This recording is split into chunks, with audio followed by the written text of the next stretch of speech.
Hello, everyone. Welcome, and thank you for tuning in to our series of demonstrations, conversations, and sales of American Indian pottery here at Andrea Fisher Fine Pottery. And I'm Andrea Fisher. I am so delighted that you're watching us today. And today we have Marilyn Ray from Acoma, Pueblo. Marilyn is best known for her storytellers, but we will be delighted to see a whole bunch of other things that she has made for us. But that will be coming up in just a little bit. We are really delighted to be bringing this series to you, and this is the last one of what we had hoped would be 20, but it's actually 19. And Giazzi wasn't able to come because her son was hospitalized. But we'll pick her up later, I'm sure. We've had a lot of fun doing these demonstrations and conversations. And, you know, the purpose of it was to be a substitute for Indian market. Now, for those of you who aren't familiar with Indian market, it is an enormous fair marketplace that takes place in Santa Fe. Next year, it will be the 100th anniversary. It's always the third weekend in August. And hopefully, if you have any intentions of coming to Indian market, that next year it will be available. You know, the Indian market has gone through the First World War, through the Depression, through all kinds of turmoil in this country, but this is the first time they've had to close down because of the pandemic. And we know that Native Americans, self-employed artists, depend on Indian market, and all of them, it is a substantial amount of their annual income. And for some of the artists, it is all of their annual income. And so what we're hoping, well, and all the other fairs too, you know, the Herd was probably the last one in March, and so the artists don't have any money coming in, and we're hoping that we could give them a hand by doing this. Indian market is always, you know, a great opportunity for the artists to sell their work, and for the people, the 100,000 people that come into Santa Fe to buy their pieces. But this year, that's not possible. But for the Native Americans, it's something else as well. In addition, they get to renew old friendships. They get to see the dances. They get to eat the native food. There's fashion shows, there are auctions, there are all kinds of activities that go along with it. So that is absent as well. So in an effort to substitute for Indian market, we will be having a sale here as part of this a video of Marilyn's work. Now, we've run into a little bit of a glitch. We have a lot of Marilyn's pieces, and we need to get them up online and get them onto our website. So we're going to do something just a little bit different today. We thought there'd only be a few, but Marilyn was just, I mean, she was so enthusiastic about this that she just worked her heart out. And we have so many incredible pieces. It's wonderful. And what we're planning on doing is that we are going to upload 10 of them on our website at a time. That will give you an idea how many there are, which is great. And we will be informing you when the first 10 go up. We hope that by 1 o'clock this afternoon, we will have all of the pieces available. And so there'll be new ones coming out all the time, which is really going to be sort of fun. Anyway, in order to see those pieces, you'll have to go to our website, AndreaFisherPottery.com. Click on artists, click on the R words for Ray, R-A-Y, Marilyn Ray, and you will see her pieces. The first one that comes up will be the most expensive one, and they will go in descending order to the least expensive one near the bottom. And we hope that you'll take a look later on, and every time we get another group on, we will make sure that you hear about that. Now, we've been doing these videos for the entire month of August, and it's been a real joy and a really, really tiring experience. And it's bittersweet now to come to the end of them, but we are going to continue on. First of all, the first person we will invite will be Angie Yazzie, and then there will be a sort of a focus on the Navajo and the Hopi Potters, because they've been hit very hard by the pandemic, and we weren't sure, and they weren't sure, whether they would be able to come here.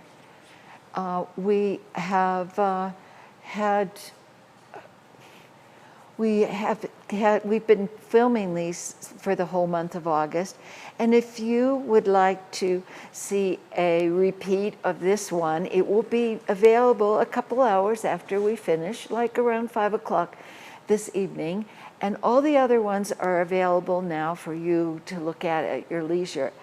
They are on our channel and YouTube, and we suggest that you go to YouTube and then search for Andrea Fisher Fine Pottery, and they will all come up. We would appreciate it if you would subscribe, and if you're enjoying these, we would like to invite you to tell your friends about it. We would really, really appreciate you doing that. Derek, do we have a question? We will encourage you to ask questions, and you can do that by just clicking the chat on YouTube while you're watching, and we will do our very, very best to answer your questions. Well, that's pretty much it, I guess.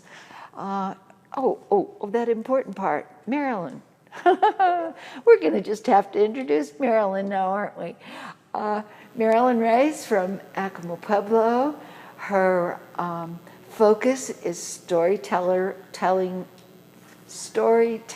making, and she also makes container forms as well, and we have a few of those here today as well. But I have the great privilege and honor and delight to introduce Marilyn Ray. Want to say hello? Yes. Guatsi haupa tu hiname uwaita eshtesh. Yag aguchinish hanoshtesh ushatwashtish. Good morning, everyone. Yes, I did say it in my. Well, will you do me a favor and take your mask off and tell us your name so we can really hear your native language? Uwaita eshtesh. Yag aguchinish hano ushatwashtish. So I said good morning, and I told you my clans. I'm Yellow Corn and Little Sun. Oh, so those are my clan. Oh, wonderful. That's wonderful. Yes. Now, what are you going to do for us today? Today I will be demonstrating how I do my storyteller figurines, all the steps that it takes, and I will be painting something that I have created. So what I'm going to do is do something simple so I can take it outside and it can dry and I will have a chance to paint it. So that's what I will be doing today. Yeah, and so what are you going to make quickly so we can watch you paint? I'm going to make a little figurine. Oh, yeah? So my clay is a little damp, but I'll do the best I can. So I'm one of 8 children. Well, we've had the pleasure of seeing your 4 sisters here. First it was Rebecca with her daughter Amanda. Right. And then it was Carolyn. And then 2 days ago we had Judy and Diane. And so you're the sister that's bringing up the rear. Yeah. And, you know, and what they said to me was, why didn't you do all of us together? Well, I really thought about that, and I didn't think that was a very good idea because I'm not so sure people would want to tune in to listen to the six of us laugh Right. for 5 hours. We would have had fun. We would have had fun. That's true. That's true. And besides, you guys are so talented that you each deserve your spot in the sun, so to speak. Thank you, And, Andrea. well, it's true. And so that's why we definitely had to have each one of you here separately. Now, what are you doing there? I'm making a little figure. So Is it a human figure? Yes. Because I I'm far pinched the away, clay. so I can't tell. I pinch the clay together and sort of push and pull and just pinch. So that's how I create my little figures. And is that the same thing that you would do if you were making Yes. a piece of pottery? Yeah. Well, after and is it a he or a she you're making? A he figure? I can make it either. Oh. Depends on what it looks like. Maybe I'll do a little girl. A little girl. Yes, a little girl. Well, that's good. Then she'll have daisies in her hair. Yes, she'll have daisies in her hair. So that's how I form the body. And I'm having problems with my mask here. Oh, well, you need to tell us about your mask and your dress. Oh. Because, I mean, Carolyn and Excuse me. I mean, Judy and Diane showed up with, native dress and matching masks. And here you go. Is this a family trait? I didn't have anything. I wanted it to be special today, so I figured I could wear a dress, but the dresses I had were a little small because of the pandemic. The pandemic. Oh boy, is that the truth. So I had one of Rebecca's granddaughters make me a dress. And this is her first dress, so I'm very honored to wear one of her first dresses. And she made me a matching mask, and her name is Caitlin. And she started sewing masks when this whole pandemic started. When the pandemic? Yeah, the pandemic. And she started creating masks, and her mother bought her a sewing machine. And she says, "Grandma, I can make you a dress." I said, "You can?" She said, "I can try." So she did, and it turned out wonderful. So I'm very pleased to be wearing one of her first dresses. Now, So who knows? She might be the seamstress. Even though she's your niece, she calls you Grandma. She's my granddaughter also. So because she's Rebecca's granddaughter, that makes her my granddaughter as well. So we just carry it on like that. So yes.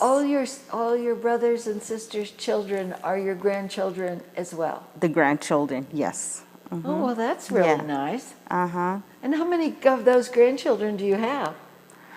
I have 3, 2 boys, a little girl, and I have 4 2-step grandchildren, which are both boys, and another 2 step grandchildren. So I have 4 step grandchildren. So you call the step grandchildren, they're the grandchildren of your sisters and brothers? No, they're the children of my husband, Bryant. He has a daughter that has 2 boys. Oh, okay. And then I have my son's girlfriend, soon-to-be wife, has 2 boys. So that makes 4. So of my own, from my son, he's got the 2 boys, which are the greatest 2 boys anyone could be blessed with. Well, wait a Oh, minute, wait a minute. and, I have two boys too, and I said the same thing. How is that possible? Maybe they're the same two boys. You And I think? have to share with you that it's my youngest grandson's birthday today. Oh, He turned 28 today. wow. So happy birthday. You have a 28-year-old I grandson? do. Happy birthday, Christopher. Oh, I Christopher, love you. happy. We'd sing for you, but I think the cameras would explode. Right. Yeah, so this is going to be the little girl. So what I'm doing here is I'm making her dress. So you're a dressmaker as well as Right. Rebecca's In granddaughter. clay form. Uh-huh. Yes. Well, I think your traditional dress is very, very nice, and Caitlin did a wonderful job. She did. I'm so happy. Thank you, Caitlin. That she's learning. Now, when it's time to dance, this is not the traditional dress that you wear. Or No. is it? No. And what's the traditional dress that you wear when you dance? Very similar here that I'm wearing, but it has longer sleeves. Uh-huh. And more fluted around, like I do my storytellers. Oh, So, uh-huh. so that's what they look like. And of course, they're usually traditionally worn with manta on top. So the manta is the black. It's black like a shawl, covering. a manta. No, the manta is the black outer dress. The black Yes. outer dress. Uh-huh. And then it's usually worn with a sash or a belt. Now, the black manta, is it made out of cotton or wool or? They're usually made of wool, but nowadays you can basically make them with anything, any kind of fabric you have, because the northern tribes or pueblos usually put fancy designs up the sides. So they use more, I think, rayon, or I don't know. I don't know my fabrics, so Yeah. all I know is clay. So we just had a quick comment, and the comment is thank you, Andrea and Derek, for providing such a wonderful cast of artists in this entire series, and that's from Renee. Oh, Renee, thank you. That was really sweet. Well, a cast of artists, well, isn't the saying a cast of characters? Because I think a cast of characters is really appropriate too. We've had some Right. royal characters on here, which is really fun. And so the black dress goes on top, and then Yes. it's belted. Uh-huh. And in your hair? You can wear your hair down, or you can wear it in a traditional bun. And I think my nieces usually wear their hair up in the traditional buns, and then they tie them with the ties, either on each side, like the Hopi style buns, or either they wear one on the back. So however they prefer, especially during the dances, so they wear their hair up like that. Most of them prefer to wear it And what do they wear on their head? down. They usually wear feathers, Uh-huh. and feathers are only worn by ones that have been initiated before all the dances go on. So they have to be initiated. So they're the ones that are allowed to wear the feathers in their hair.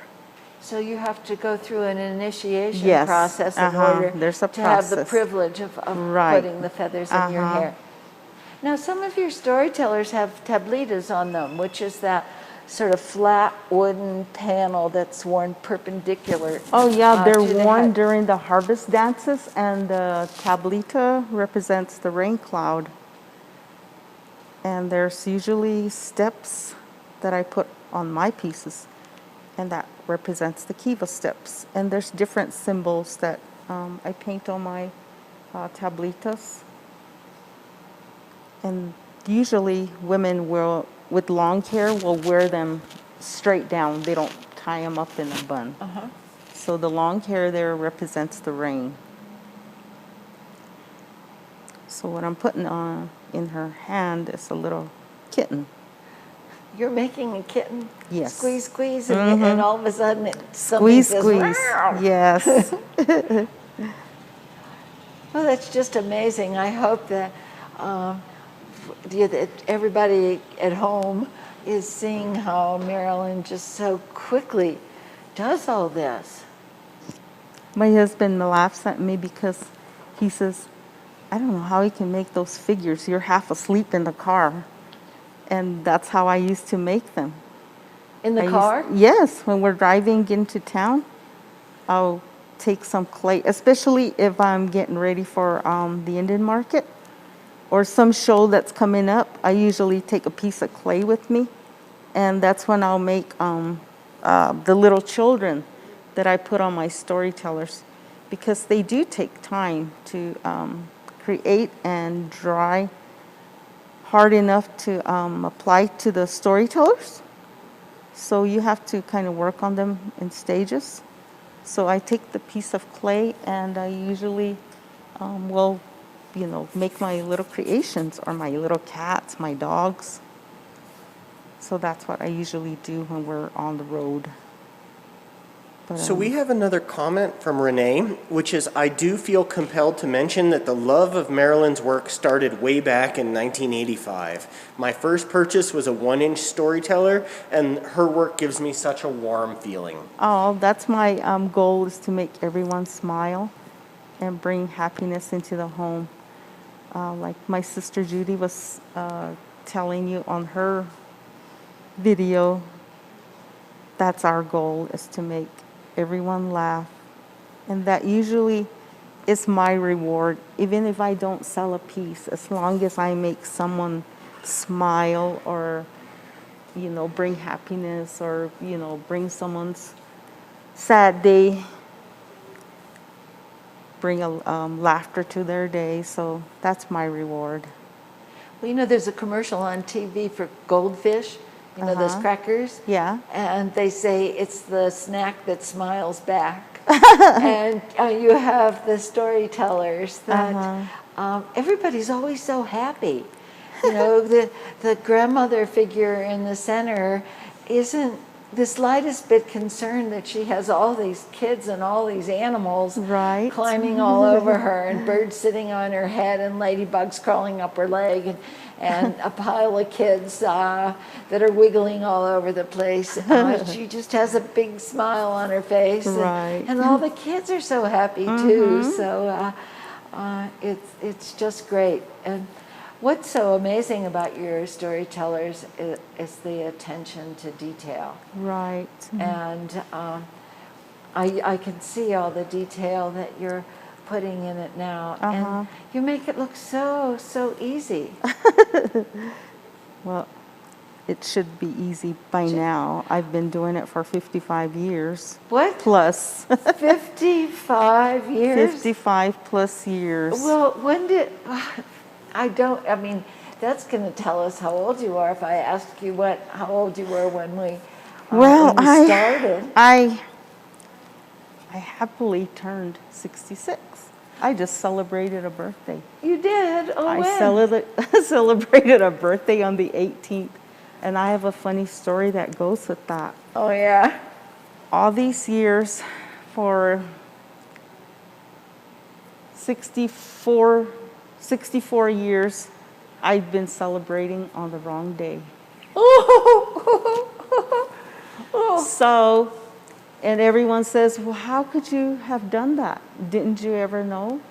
Not until the Real ID Act thing came about, and they had to have your birth certificate before they gave you a driver's license. That's when I found out. I went to get my birth certificate, and it has on there that I was born on the 18th. And all these years, I've celebrated on the 14th of August. So you were just 4 days early. You just wanted to get a year older 4 days early. But everyone laughs at me at home. How could you not know? I said, my mother told me. I you- listened to and you my actually mother. You believed don't her. question your mother. Oh, that's really funny. Well, So at least, that was so at least you funny. have a birth certificate because Oh, yeah. Diane was telling us Right, that, she that she doesn't doesn't. have a birth certificate because your dad worked on the train, railroad, yes. on the railroad, and your mom just happened to be there on the railroad, Right. and Diane was born on the train as they were Right. passing through California. And she doesn't have a birth certificate. She doesn't. I think she was brought here by the aliens. Oh, well. But I believe in aliens. I believe in aliens too. I think I was married to one. Uh-oh, we better edit that one out before I'm in big trouble. But I watch Ancient Aliens on the History Channel all the time. And you know, you look at all those prehistoric buildings and accomplishments, and you wonder how in the world could that have ever been done. So who knows? I mean, maybe they're among us, maybe they're in politics too. Yeah. Politics. Now, are you finished with your little figure? Yes, that I'm going to paint for you. So, shall we take? Yeah. You want to take it outside? Jolene, you want to take it outside for me? Now, who are you giving it to? Jolene. This is my daughter, Jolene. Jolene, My beautiful daughter, Jolene. You can say hello. No, okay.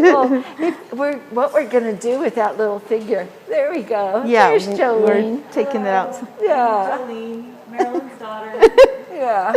Unfortunately, I'm not as talented or patient as my mother, but one day, possibly. We'll see. Oh. Thank you, everyone. And thank you, Andrea, for giving our family this opportunity and for always helping our family. It's so much appreciated. Oh, well, aren't you sweet? Thank now, you. Now you're going to take that little girl and put her outside. Yes. So she can dry. She'll be back soon. She's going to go play. Yeah, she's going to go play and dry out a little. It Yes. sounds like she's going into rehab and dry out. Yeah. But we have found that we have a television monitor outside because we can't have people roaming around in here while you're doing all this. And oh, by the way, we're still closed. Yeah. And we're still paying our employees, and we're still buying from the Potters, and we're still accepting consignments. And we have no idea when we're going to really open to the public. We're going to watch what happens. And but outside, so that people walking by on the street could see, we have a big monitor, and all of this is being broadcast to them outside. And so right now, the pedestal that the big TV screen is on is now acting as a drying rack for American Indian pottery, because we did some of that yesterday too. But Marilyn was telling me earlier that she had hoped to bring a storyteller that was in the state where she could paint it. And this morning, was it this morning? Yes, this morning. You broke it? Mm-hmm. And you broke off some of the kids? Yeah, I knocked off one of the children. Oh. Yeah. Well, maybe they deserved it, huh? You never know. Yeah. Can you repair? Can you repair that? Yes, before it's fired I can, but after it's fired, there's no way you can repair anything. Yeah, just Gorilla Glue, huh? But you don't use Gorilla Glue. No, you don't use you don't ever use Gorilla Glue. No. If something like a ladybug or a bird, just a minor repair, I always use Elmer's glue. Just plain white Elmer's glue. You keep hearing squeaks in the background. That's because there are dog toys in here, and Derek keeps stepping on them, and they squeak. And don't be surprised if you see a few dogs roaming around, or Derek's bare feet. Makes me miss my cinnamon. Oh, cinnamon. Cinnamon is something else. Cinnamon is Marilyn's dog, and Cinnamon is a pit bull. And if you met Cinnamon in a dark alley, you would be petrified Yes. of the way this dog looks. However, it is the sweetest dog in the universe. I mean, you never have to bathe because the dog is always licking you and kissing you, and the most affectionate dog you can ever imagine. But She'll lick you to death before she bites you. yeah, she'll lick you to death before she bites you. She doesn't bite you. No. No, not humans anyway. No. Maybe another dog. She hates little dogs. She hates chihuahuas. She'll bark at I don't know if it's the color or I have the no size. idea. I mean, maybe she's thinking about, the next meal. Right. Something. Something. Oh. So now what are you doing? So what I'm doing is I'm rolling out a piece of clay, and I will be forming a storyteller. Oh, So okay. these are some of my tools. I'm trying to figure out a way to make storytellers that are almost the same size. So what I did was make my own templates. So this is the body of the storyteller. Body, not the Yes. skirt. The No, body. No, yes, the body. Huh. So what I do is fuse it together, like so. I used to do what Judy did with one ball of clay, but I found that when I tried to add more things to it, that it was a little too thick and too heavy. So I just figured out a way to make them a little more lighter. Well, as you're doing that, we'll be able to talk a little bit Yeah. about the clay, because it's going to take you a long time to make that storyteller, isn't it? It might, depending on the weather outside. Yeah. Weather has a lot to do with the drying of the clay. Yeah. I think we have some questions. Well, it's a few questions and comments. Let's Okay. start with Elaine Concho. Elaine says, Marilyn's work is one of a kind. I believe her storytellers actually tell the story of my life. I truly appreciate her art. Another and talented Lewis sister. Aw, thank you, Aw. Elaine. No, You are the greatest is she mother. related? That's Carolyn's daughter. Carolyn's daughter. Carolyn's daughter. Nice. Well, you got your whole family watching, huh? I'm absolutely. And then the next one is from Jeremy. Jeremy says, good luck, Mom. We love you. Oceana says hi. Oh, hi. But to both of you. Baby O, that's Judy's youngest grandchild. And how old is Baby Oceana. O? I believe she said she's 2 months. 2 months. Oh, wow. The next one is from Orlando. Orlando says, good morning, Grandma and Auntie Joe. Pretty doll with a kitty. Love you from Jazzy. We're sending our love. Oh, thank you guys. Hi, Jazzy. Yeah. Now, tell us who Jazzy is. Jasmine is my granddaughter, the one I was talking about. Uh-huh.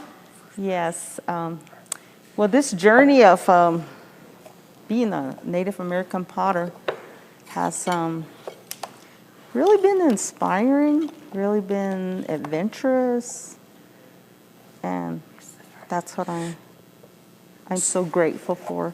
And I learned this art from my grandmother. Just 2 summers made such an impact in my life. From your grandma, the same person that Rebecca learned Yes, from? my grandmother Dolores S. Sanchez, which was my maternal grandmother. So she's the one that I learned everything I needed to know about pottery. Her and my grandfather, Toribio Sanchez, took me to the clay mine. We mined the clay. We carried it back on horseback. We would go up there and take what my grandmother used to make as from the old jeans. She would sew them together and make like almost like a tarp that that was hard enough or tough enough to carry some of the clay back down on horseback. So during summer months, Well, how the old two were you? summer How months, old were you then? I was 12. 12. And 13 Uh-huh. is when I lived 2 summers with my grandparents. So that's where I learned the art. And just watching her sit there every day doing her pottery, I was so amazed at how she drew slightly sectioned off from the bottom, the large Oya pots that she did, and she would just do it freehand. And it was so amazing to sit there and watch her. But the main reason I was up there was to do the chores. The chore of getting up early in the morning, greeting the sun, and she would pound on the window. I slept, the kitchen was here, so I slept right next to the kitchen. It was a little shop where my grandmother sold her pottery, so that's where I slept. And I learned so much those 2 summers. Yeah. I learned how to make pottery. I learned how to crochet. I learned how to cook beans. I learned how to wash. I learned to darn socks. She would put an orange inside my grandfather's socks, and she would teach me how to darn the socks, go stitch the things back and forth. Sew up the holes. Yeah, and Yeah. it was, I mean, I learned so much from her. Not that my parents didn't teach us anything. I think we were really spoiled growing up as children because my parents, bless their hearts, who aren't here with us anymore, were, I mean, they were the greatest parents on earth to have. I mean, they didn't force us to do anything. We would sleep as late as we want. We would, just, my mother did everything for us. Wow. But the thing about it is the discipline. Once the boys or someone would fight, I mean, when one got in trouble, we all got in trouble. Uh-oh. We all got the belt. We all listened to that, the leather belt coming off his waist. And we would all dash, and Carolyn was the one that got the worst of it. Because Carolyn would kneel down in front of my father and actually beg him not to whip her. Oh, no. So she got it on the back. We would cry ourselves to sleep. But the best thing about it was when we woke up, our father would take us to Dairy Queen. That was his way of apologizing to us. But the Dairy Queen So was, we got a root beer float for all the welts on our bodies. yeah. Wow. Wow. So it was funny, but the thing is, he always explained why he spanked us and why, he couldn't hold his temper anymore. So it was very seldom that we got whipped and spanked, but we did, That was part of growing up. And I think today the kids need it again. Well, maybe some of the adults need it as well. Yeah. So I have a question for you, and the question is from Deborah. Deborah would like to know, how long will it take for the little figure to dry? And thank you so much for this experience. I'm in Ohio, and I hope to get to Santa Fe soon. Last comment, love the pandemic. Yeah, I know. I wanted to put some of the crime scene tape around my refrigerator. Right? Yeah, oh, yeah. Yeah. Wow. Yeah. How long will the figure dry? Oh, about maybe 4 hours? 3 hours. About 3 hours. About 3 hours. Yeah. Uh-huh. Oh, good. Well, we'll make sure that it's... Is there any sunshine out there? Will it help to put it in the sun? It might have to go directly into the sunlight. Is that where it's at? Oh, okay. Well, we'll take a look and see if we Yeah. can do that, because Okay. we want to make sure that there's some time for you Yeah. to paint that little figure, Uh-huh. because that's some of the fun part of doing it. But now, Rebecca said she learned from your grandma as well. Yeah. But she was raised by grandma, so she was at. She was raised by my grandmother, and this is a photograph of my grandmother. Oh, that's a photograph of your grandma? Mm-hmm. Well, let's let Derek put it up to the camera. And you can look at the back of it.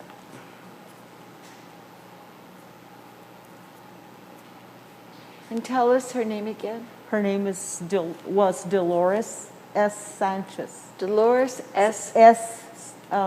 Her maiden name was Sandoval. So Dolores Sandoval Sanchez. Sanchez. Yes. Grandma. Yes. Wow.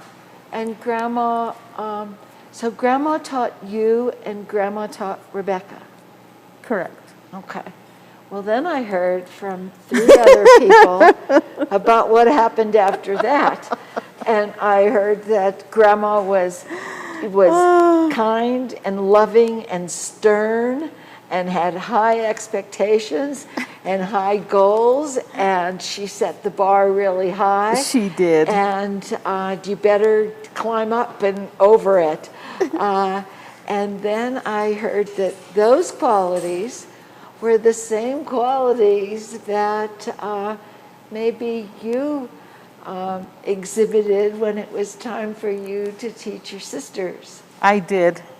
I was maybe a little too harsh, but But look where they are now. right. My goodness. My Yes. goodness. Well, what I did from the start was the girls would just sit around. They had little babies, the first 2 little granddaughters, and they would sit there and watch me make my pottery. So one day I told the girls, you girls are going to have to start making your own pottery, because it's putting me behind producing my pottery. And they kept saying, I can't make this. I can't make it. It's too heavy. Now, who was the biggest complainer? I think it was, I don't remember who it was, but one of them, but both of them, learned on their own eventually. Yeah. Because that's the only way you learn is Yeah. to try to do it yourself. So what are you making there? I'm making her head. You're making her head. Yes. Mm-hmm. So what I'm What- doing is making her head, and like Judy said, I have to make her body parts first. Body parts, right? Well, speaking of Judy, Judy says, "Hi, everyone. We love you, sister. Good luck, and thank you for being that special clay figure that's a part of my heart." Oh, love you too, sister. The next is from Janice. Janice says, "Hello, Auntie Marilyn. Good job. I'm glad that you encouraged me to make and paint my pottery. Oh, we miss thanks. you, and talking to you and Jolene. Love you all." Love you too, Jan. Well, I think half of Acoma Pueblo Yes, is, I think you so. know, sitting there watching what's going on here. And the next is from KB. They say, "So happy to be seeing a favorite artist, quote, in person. Thank you for explaining the tablitas with the kiva steps, as I admire one of your storytellers from my home. Best wishes from a fellow 66-year-old. Oh, thank Oh, and you. where's that from? And where's that person I from? don't know. From KB. KB. And the next one is from S. Gay, and are there some typical stories that Grandma tells to the children's? Are there ones that you can share with us? Usually it's stories that she told me was how hard it was growing up, how she had to struggle, and how it was her duty as being an eldest child to take care of her younger siblings. So she would tell me stories about that. And of course,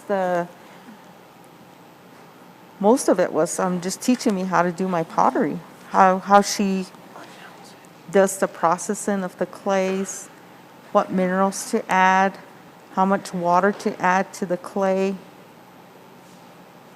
even the paints, where to find them, where to go for different colors. So we would go on hikes, all-day hikes, to get even if it was just the clay, we set aside one day for that, and then the following day we would go collect the colors. And storytellers were my calling. I did figures from the very start, and she would save our money when we sold our pieces. So she would save the money, and during when school started, she would buy our school clothes with it. So it was teaching us how to save money and how to use our money correctly.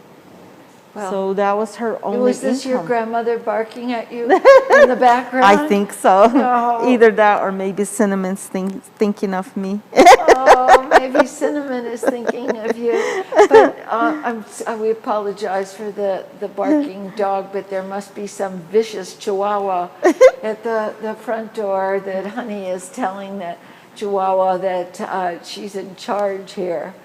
But put her in the back. I need to tell you that the first 10 pieces that Marilyn brought us this morning are now up online.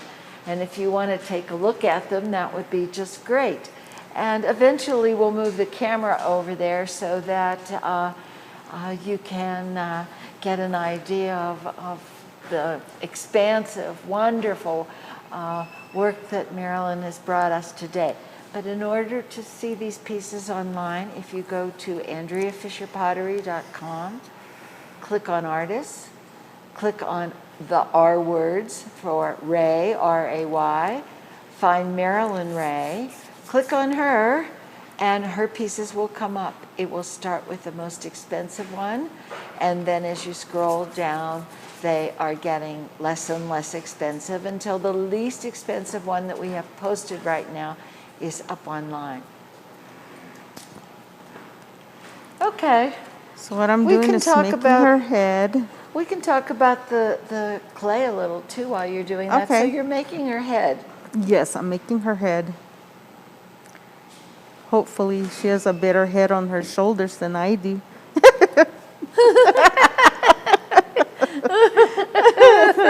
Oh gosh, I hope Yeah. so too. I'm forgetful. Well, we know about when we get to a certain age. Oh yeah. And that's where Jolene comes in. That's for Jolene. She's yeah. my brain. Oh. She's my Uber. Well, there's that old joke about Alzheimer's has to do with the hereafter. You walk into a room and you say, "What am I hereafter?" That's me on a Yeah. daily basis. On a daily basis. So KB just said that they're from Los Angeles. Oh, well, thank you, KB, for tuning in. That's great. And thank you for appreciating my work. I have such a passion for my art that I do it every day. And my daughter Jolene gets upset with me. She says, "Mom, why can't you ever relax?" I think the only time I've ever watched a complete movie was during this time. I think I've watched probably 2 movies. Wow. I just can't sit still. I can't. To me, I'm wasting my time. Well, you said that you sit in the car when you're Uh-huh. going Yeah. into town. Is that Uh-huh. to Albuquerque? Right. Well, that's what, 70 miles Uh-huh. away from where you live? Mm-hmm. Well, sure, that's an hour or Yeah. more. Uh-huh. And yeah, I know that feeling. So my fingers are always working, and I don't know, I just don't feel complete. My day isn't complete if I don't do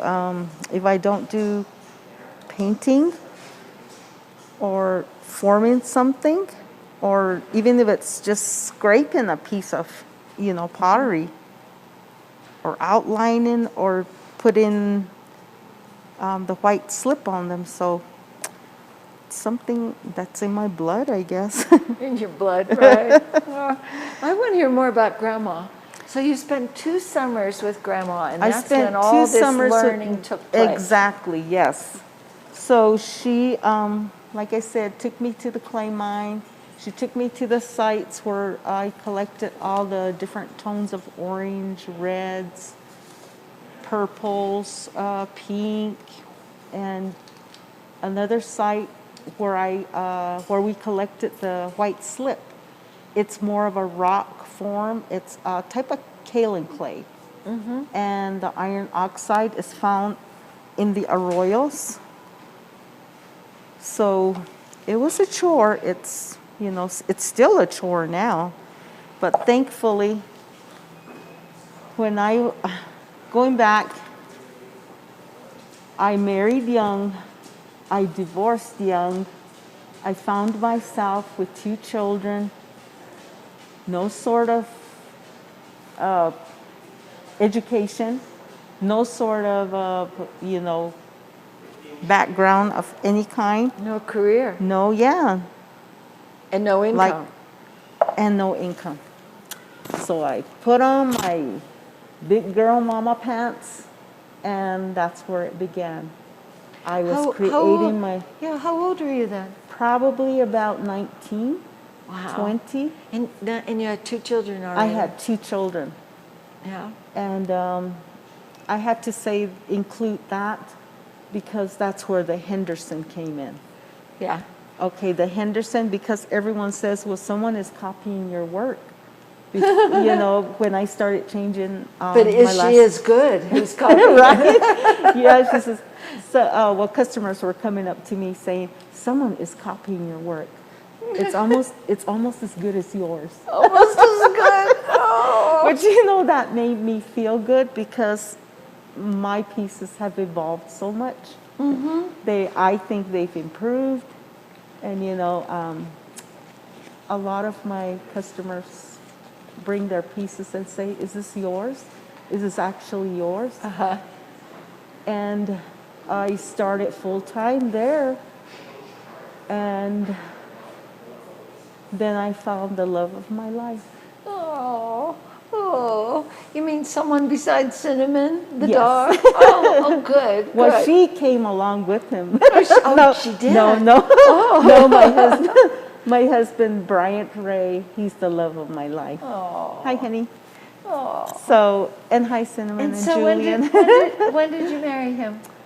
We just semi-celebrated our 25th anniversary. Oh, wow, So 25 nice. years ago, he winked at me, I winked back, and the rest is history. I've known you since you've been when you were Marilyn Henderson. Exactly, yeah. Uh-huh. We go way back. We go way back, Right, Andrea. back in those old museum Do you days. yes, do you guys remember were- I brought the brochure. You did? Yeah, I did. Oh, wow. Well, wow. when Jolene comes back in from Well, outside, she can show it to I you. decided that the really bad picture that I took of you guys that I probably shouldn't bring. Oh, when we were toasting? Yes, when we were toasting with full bottles. Yes. Oh, Andrea, we had so much fun. You've been such a big part of our lives. Well, Yes. you guys are crazy enough. Oh my gosh. That's what I love. I enjoy going and doing all those wonderful things and seeing you guys all the time. So that's great. I remember when we all used to get together as a family, we would sound like turkeys. We'd all be laughing and giggling. Instead of gobbling, it's giggling. giggling. Well, that was exactly my point of having Yeah. all of you guys together. That the whole place would be filled with laughter. Yeah. But so Grandma taught you where to go to get the clay, Yes, she did. and you were talking about the used up blue jeans that she sewed together. Yes, she sewed them together, and we wrapped a few big boulders. They came out in boulders, but now the original mine caved in. So we found, I believe there's 3 different smaller sites.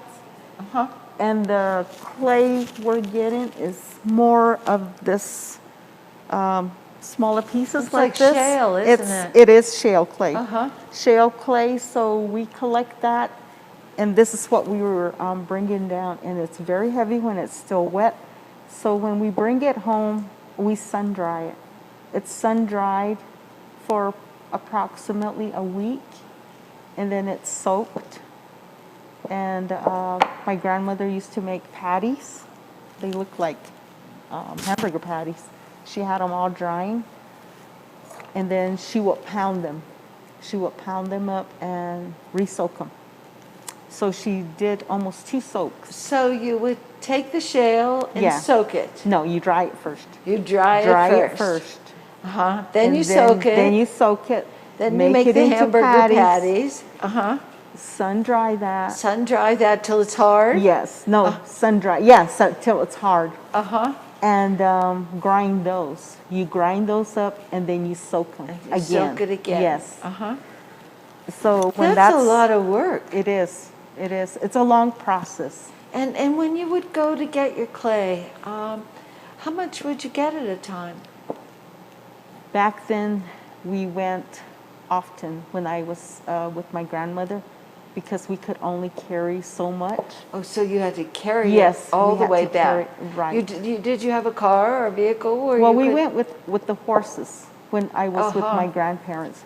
But today we drive as far as we can to the bottom of the mesa, climb up a steep, it's not even a path anymore. It's so washed out. It's getting very dangerous. So we climb alongside that cliff till we get to the flat mesa, and we still have to take another, I'll say, almost a mile to the mesa, where the edge of the mesa where the clay is collected, and then walk back and try to get yourselves down that what used to be a path or a road. It's very dangerous now. So we have the guys going with us, and we let them do all the dirty work. You mean the pack mules? Yes. So I'm so blessed with my husband now, because this is what he does for me. He's the one that will process the clays for me. Oh boy, He'll- that's the hard work. Yes. It That's the took hard him work. approximately a month and a half to make enough clay for me to produce what I brought. Yeah. So he was at that every day for probably 6 hours, grinding on a matate. And then it took him about almost a week to make enough paint, the iron oxide ground on a harder piece of stone. So it's a lot of work. It's so many steps. Well, you said that this area now is dangerous because of the approach and where it's situated. Yes, And that the other place that you used caved in. Yes. Is there still clay in that area?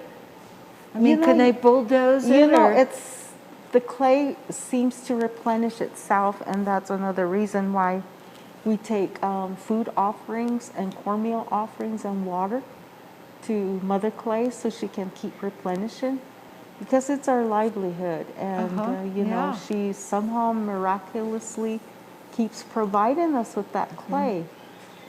And it's, you know, it takes a lot of preparing just the clay itself, not to mention, you know, the preparing the colors, which we had so much fun doing from the start, because we would climb mountains.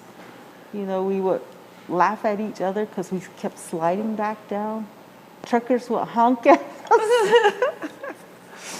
We'd flip them the bird. So that original clay pit, the collapse was close to the highway? No, it's more, it's in a disclosed location, but most of us potters know exactly where to go. Yeah. And, you know. Now, you said you took offerings to Mother Nature. You took Yes. water We and you took took water. cornmeal. What was the third thing you said that you took? Food. Just Food. you know, And what kind of food would you take? whatever you're eating Oh, for the meal. Did she like Happy Usually, Meals? usually bread Usually and bread? whatever, you know, you have, what you're gonna eat for either dinner or breakfast or whatever time of day you're going to go up there. So you just take. Oh, so you just take a offering. part of the meal that Yes. that you You'll probably be- just finished, Or even if you go, we used to all go as a family, and we would take lunch. So whatever we had for a picnic is, what we offered her. So the clay collecting is a real all-day affair. Yes, it is. Yes.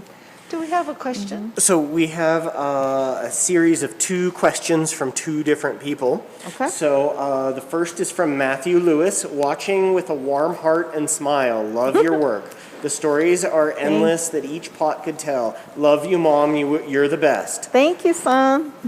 And then it continues, thank you, Andrea, for giving all my aunts and my sister Amanda the opportunity to provide for their families and display their amazing work. The talent they possess is an endless smile. Love you all. And who's that from? Love That's you too. from Matthew. Love you too, son. Oh, nice. Thanks, Matthew. Thank you for tuning in. And then the next is from Lisa. Lisa says, hi, Marilyn. Enjoying seeing you from Tucson. We miss you at the Arizona State Museum. Oh. So glad you, Bryant, and Jolene are doing well. I look at your kittens every day, and we have the video interview with you on the Arizona State Museum's YouTube channel. Hi, Lisa. Glad you're watching. Yeah. And then Really the, nice. the next comment is from Liz. Liz says, hi, Marilyn. You look great, and we love your work. Doug and Liz from Taos. Oh, hi, guys. The whole world I'm so happy you're watching. Yeah, the whole world is tuning in Yes, to you, Missy thank Marilyn. you. You Thank are you so famous. much. Wow. What a following you have. That's Oh my just gosh, great. I have so many fans out there. I mean, it's Well, we're This- just going to have to phone up Beyonce and tell her to, Gee, this- to forget it, that you're the one with all the fans and not her. the journey of being a potter is so amazing. It's so wonderful just to have this talent. And I feel so blessed to have had the parents who had talent as well. My father did so much. He would bead. He made moccasins. He tried doing baskets. He did yucca baskets. He did willow baskets. He did. He made jewelry. In fact, I'm wearing the pair of earrings. My father did the silver smithing part, and my mother did the grinding and setting of the stones.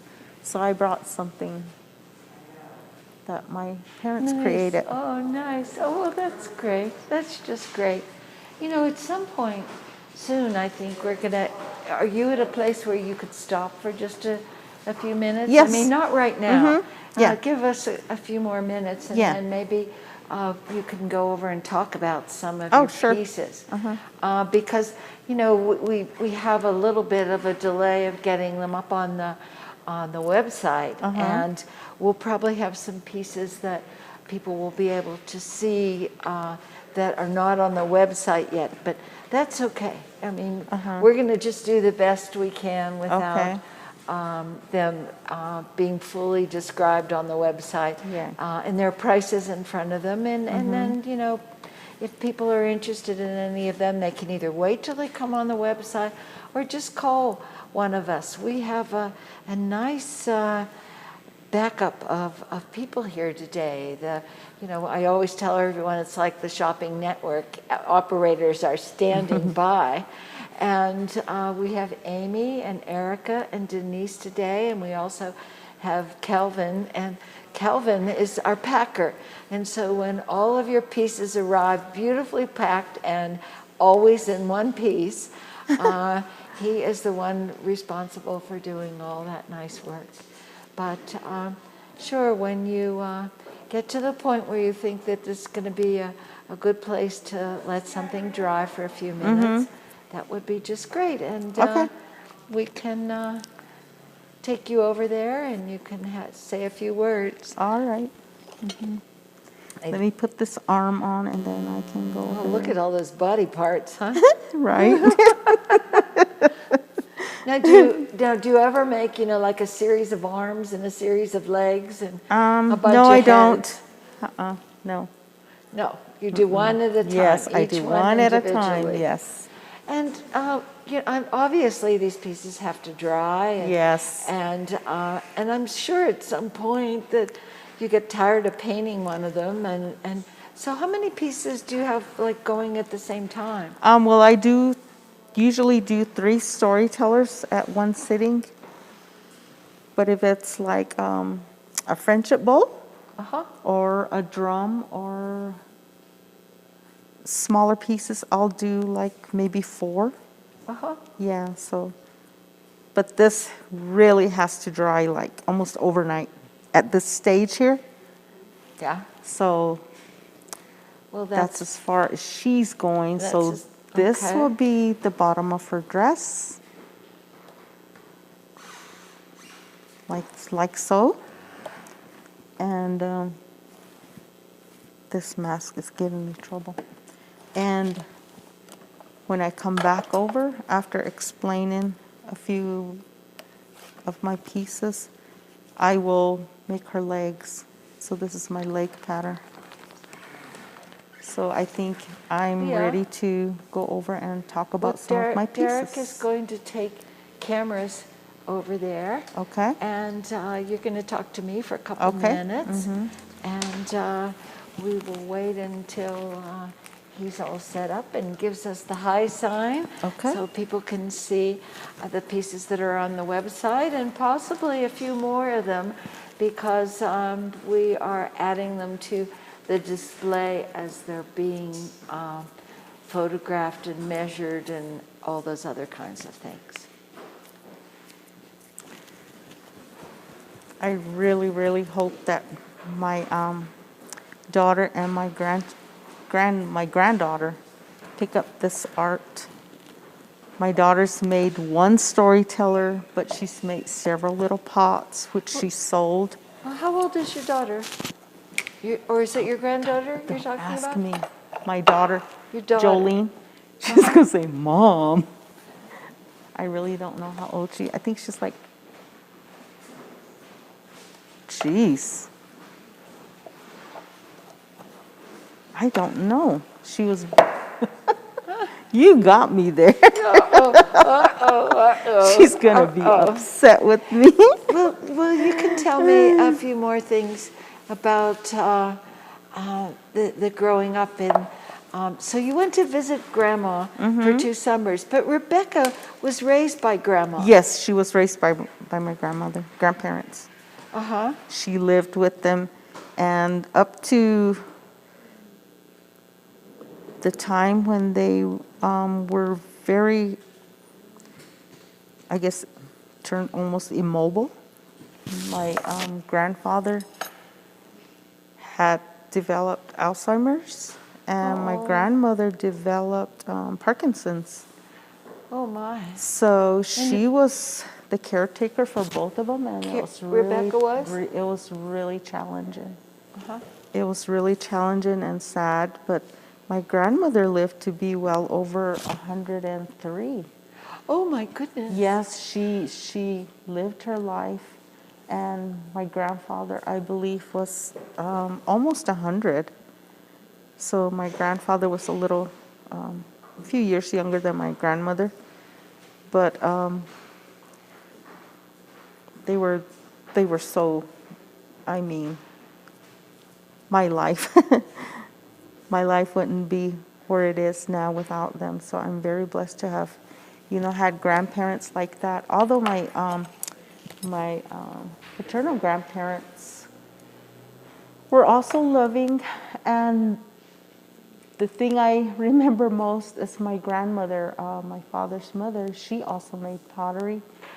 And the thing I remember the most when we went to visit them is my grandfather always had this white mouth. He loved to eat the clay. He always had a piece of clay in his mouth. And he would have all this, like a kid eating chocolate. He would have a white ring around his mouth. So that's what I remember. And he grew, he had an orchard So he grew a lot of apples, corn,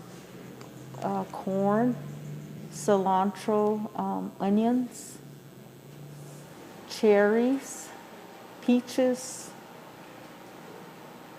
pears.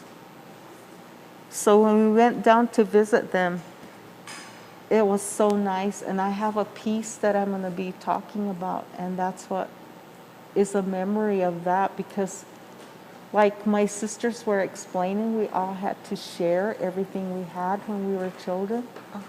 So that was one time when my brother got a whole watermelon, and he was so happy. My grandfather gave him one. It was small, but you know, he says, "Here, this is for you. You know, you could eat the whole thing if you want." So he was so delighted to get something whole, a piece of something. There were 8 of you. Yes, there was. And a small watermelon like that wouldn't go very No, far. but but if it was. there were 8 of you sharing it. But it was so, I guess, wonderful to him, or saying, "Wow, I finally got something that belonged just to me." Yeah, my own watermelon. And then what did he do? He ate it. Yes, he did. He ate it. He ate it. And we would always be warned, don't eat the crab apples. You're going to be rolling around if you eat too much. Sure enough, we get stomach aches when we go home. Because he would eat the crab apples? We would eat crab apples. We would put salt on them. And he grew so much cilantro and onions. We used to just pick them. We used to pick them, and we used to go inside to get a cup of water. We would put salt, cilantro, and onions and just eat it. Yeah, with your hands. Yeah, wow. Yeah, wow. so that's the memory I have of my paternal grandparents. Yeah, and are you going to head over with Derek? Sure. No? Yeah. Good, well. That's how I formed the legs here.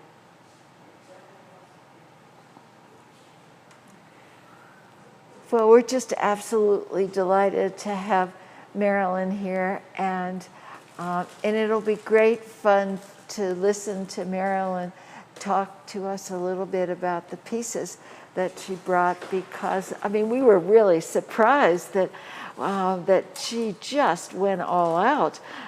We can hardly believe the quantity, and so little by little they're going to come up on the website after they're all photographed and measured, and we'll put them out in stages, and we'll let you know when we have, you know, like another 10 pieces or so. And if, you know, doing them in groups of 10, that will give you sort of an idea of how many there are. And there are some plates, there are some container forms, but mostly storytellers and figures and lots of animals. I mean, and everybody is, even the dogs are happy. They're really quite wonderful. And we've been, you know, having lots of fun doing all of these videos and conversations, because I think what we've managed to do is we've managed to learn a lot about what life in the Pueblo is like, and what it was like for this generation growing up. And you know, this generation that wasn't so long ago. I mean, 2 days ago, Carolyn was talking about the fact when she was a kid in the 60s, she didn't own a pair of socks. I mean, it was just really, you know, quite amazing that that the conditions there were not so good. And even today, some of the Native Americans are telling us that how dependent they are upon the food banks in New Mexico, because, you know, they don't have any source of income. They are artists. Their artwork is their source, and all of their venues have been cut off. So that's probably the main reason that we're here, is we're providing a venue for the potters so that they can sell their work. And of course they all benefit from the pieces that everyone out there buys from them. And this is Maryland. This is effectively Maryland's Indian market. Now we're going to continue the series probably in a couple months. We have to sort of recover. We never knew that doing 20 of them would be as much work as they are, and we'll have plenty of other artists that are just as talented and just as much fun and just as willing to share their lives with us. And so now maybe Marilyn can share her pieces of artwork with you. Well, I'm over here in the display with Marilyn, and hopefully, there we go. And so Marilyn, what do we have here? We have here the drum. And to me, the drum is the heartbeat of Mother Earth. Also the symbol of unity, because when everyone listens to songs, they're all united. And it also represents the plaza. And a plaza is a place where a lot of songs and dances are held. So that's what the drum represents to me. The cat is the symbol of friendship. The butterfly, the symbol of beauty and transformation. And the dog is the guardian. The little ladybug is the symbol of good luck. The lizard, which is also still is my nickname. So that's what I use as Your my nickname hallmark. is Lizard? Yes. Oh, well, Diana's Fish? Yes. Do your other sisters have animal names? Not animal names, just I think just Diane and I. Yeah, so Wow. yeah, but anyway, that's what the drum represents. So it's a symbol of the plaza, also the heartbeat of Mother Earth, and unity. And then the little animals. Here you have your feather pattern, more feathers with the rainbird. Straight lines always represent the ring. And to me, this is an arrowhead symbol for protection. And another ladybug there. So that is one of the pieces. Wow, how sweet it is. How Thank sweet you. it is. I mean, I love doing these little animals and little figures, you know. They make me smile. And I think that's my goal in life, is to make people smile. Wow. Wait, well, right here we have a question and a comment. And here is a piece that, no, I think it was right here, right behind this 450. Yeah.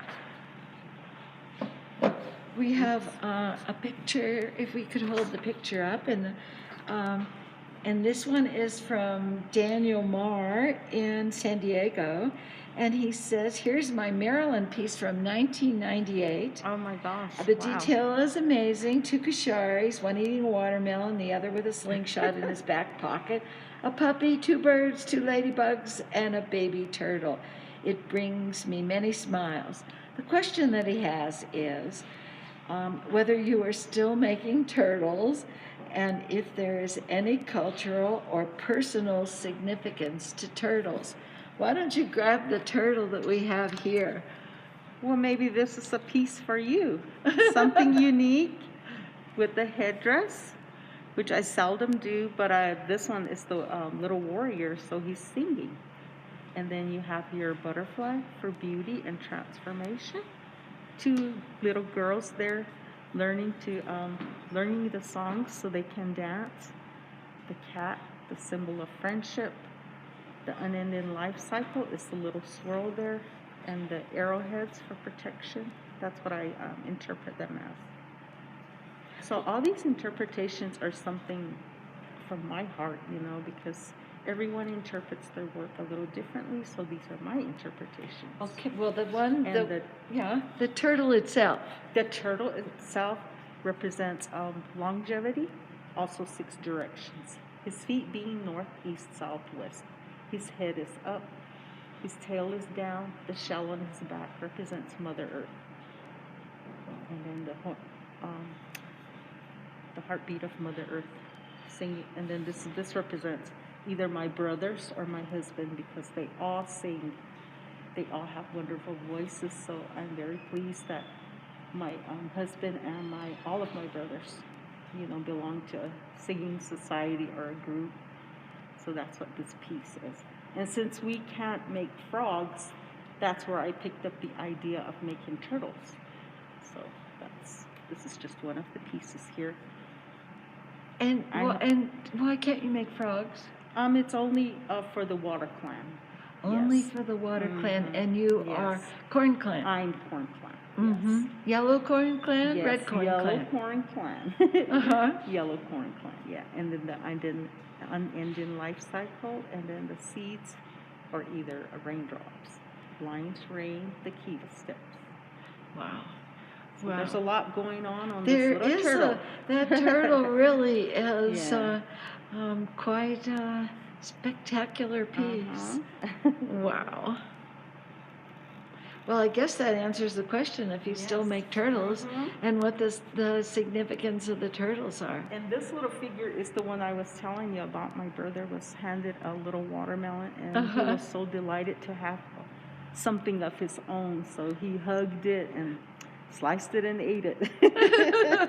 All by himself. Yeah. Yeah, so this reminds me of my Oh, brother. and look, he has a turtle on his Yes. back. Mhm. The Turtle six for long directions. laugh. Yes, six directions. And long life. And then the kiva steps. Wow. Wow. Well, I notice you have 2 nativity sets here. Mm-hmm.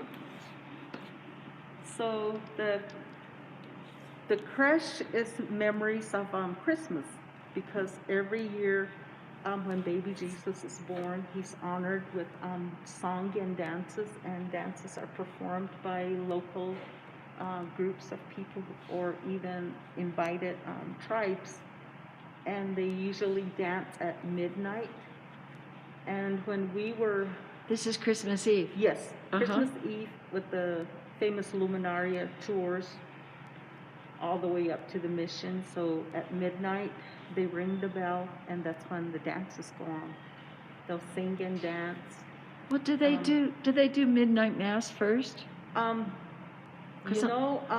There used to be midnight mass, but now I believe it's just the native men, talking Uh-huh. and, expressing prayers and thanks for baby Jesus, bringing us new life again. So that's what he represents.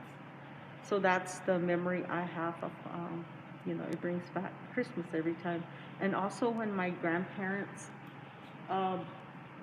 were caring for the church there, my grandfather would set up the little nativity that they had there every year. So that was my memory of my grandparents. And my grandparents were in charge of caring for and building the fire for the priest in the little, conventory or whatever. Anyway, it was a little room for the priests where they got dressed before they said mass. And there was actually mass on Sundays at the mission at Olga. Up on top. The mesa, yeah. Up on the top old of the mission, mesa. yeah. Uh-huh. And that's my memory of the nativity, why I... Mhm. Actually, all these are sort of, how would you say it? Just childhood memories, something I remember from my childhood. So it's almost a legacy of my grandparents and now my parents. Uh-huh. So just... Now, when you were a child, did you climb into pieces of pottery? Like these This kids? represents the water cisterns we have atop the mesa, which are still utilized today. Uh-huh. We still use the water cisterns. So this pattern here is the starburst pattern, which represents the rays of the North Star to guide you. Along here you have your feathers, also rain clouds. He's got the little slingshot, which broke, but I have a replacement for him. When I took it out of the box, yes. So what's that little boy gonna use that slingshot on that turtle? He's looking for birds, but Yeah. he says there's no birds in there. There's just a turtle. Just a turtle. So I guess that slingshot is. Yes. It's okay if it's broken until you replace it. Yes. Uh-huh. I have another one in there. Yeah. And then the dog is the guardian. Uh-huh. So him and his sister are going bird hunting. but all they find is a little turtle The inside. turtle. Now, up on top of the mesa, there's no running water and no gas, no running water, electricity. and that's why nowadays the water cisterns are very important to us. There's a day when all the men, local men, will clean out the water holes because they're still utilized today. And it's really strict with the water clan. When I still use rainwater every day for my paints. So when I go collect the water, you have to do the prayer offerings and you have to go down barefoot. You can't wear your shoes into the water hole. It's out of respect for the water and the water clan. So that's what they want us to do, is to take off our shoes. They don't want any debris in there, paper or anything left in there. So how do you climb down the cliffs? I mean, are there steps? Are The there steps are so handholds? worn. It's so scary to go down. My daughter and I go collect the water, and it's really risky. But there's handholds which were used for thousands of years. So there's little handholds that we hold on to. And my husband says, well, the water clan holds, when they collect water, they'll carry it on their heads in a pot. And that's out of respect for water. Because water comes from the heavens, so it's respectful to hold the water in a pot on your head. Mm-hmm. Yes, so that's out of respect for water. Now, does the water clan, is that their duty to Yes, take care of the water? And so clans in Acoma in general, they all have things a role, yes, a role too. Now, do you take care of the sun? I pray to the sun. Or does the sun take care of it Oh, itself? the sun takes care of everyone. And this pot has special meaning. Here you have your basket weave, which holds good fortune.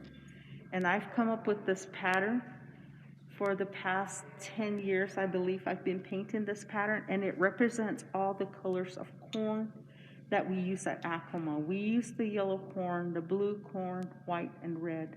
And these two are actually corn clans. There's clans here. But it also represents people. So to me, during this pandemic, when everything seems to be falling apart, I wanted something that would keep us unified. So with rain and feathers, praying for a good life, and that's what this pot represents, with the kiva steps. Because some of the kivas face, different directions. Now, want to tell us what a kiva is? A kiva is a place where men gather during certain times of the year. It's a building? Yes, it is. And they pray for everything from the weather to the land. Just a place for thankfulness and why are the steps of the kiva so important? The steps to me symbolize our connection from the earth to the higher power. So that's what the kiva steps represent. And the 2 points on top, which are pointed, are symbols of arrows piercing the clouds for rain. It seems like everything has a meaning, it's not just there. But slowly I'm learning a lot of these things from my husband, because a lot of things aren't told to you anymore. So I always tell him, you don't learn anything if no one tells you. So that's what my belief is, to start sharing a lot of these, the meaning of the culture and just the little things that he finds out, or he is informed of, and he'll share it with me. Some things he can't, but a majority of the stories and what he hears in the kiva, he shares with me. And you're making sure that your children know, so that their children and your children's children know. Yes, so that's the meaning of this one. And this is very similar here. But this is all the prayers that we're trying to bond together as, we go through this pandemic. So this is just all the white corn here. These are cornfields or corn patterns with rain. And we need rain from all directions, so that's what this symbolizes. And then this pattern here is one I've come up with when I was fighting breast cancer. This pink corn, I needed some kind of symbol to remind me that there still is hope out there. I'm sorry for all the people who are struggling and with breast cancer. So that was my symbol of hope. And the plate represents unity. And you're cancer-free? Yes. And for how long? This was in 2010. For 10 years? Yes. You're cancer-free for 10 years. So I'm very grateful that, anyway, this is how I came up with the pattern, and I'm sorry. And so the lines represent the rain. And every day, I'm so grateful that I'm still here to create this beautiful art. Oh gosh, and so are we. And there's another piece. Thank you, Derek. So that's how I came up with that pattern. And there's another one that has this one has the dragonflies. And the dragonflies have mystical energy to make positive change. This here is the starburst pattern, which is the rays of the North Star to guide you. And then this here is rain.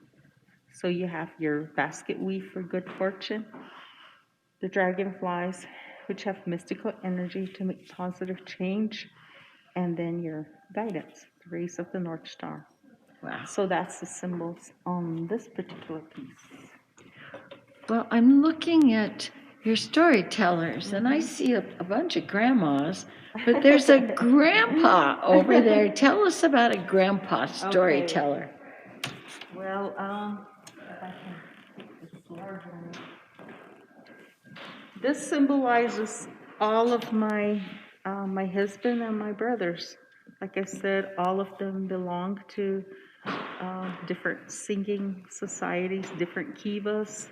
So, and the drum is a symbol of unity, the heartbeat of Mother Earth. So that's what he represents. And then the dogs are the guardians. Birds symbolize harmony. The Kokopelli on his drum, he's the rain caller, the healer with music, and he warms up the earth with the tones from his flute. And that's when plants grew. Well, your Ladybugs, good luck. Your brothers look like dog people. Yeah, they are. They're dog people, huh? Yeah, and the drumstick also. So everything's made of clay. So yeah, I love all the stitches on, on the top of the I drum know head. that one person said, "Well, how long did it take you to stitch that?" I said, "It's all clay." Yeah. So everything is made from clay.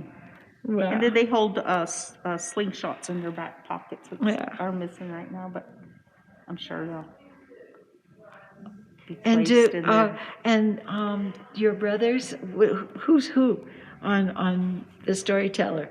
Are they? Do you know which one? Which?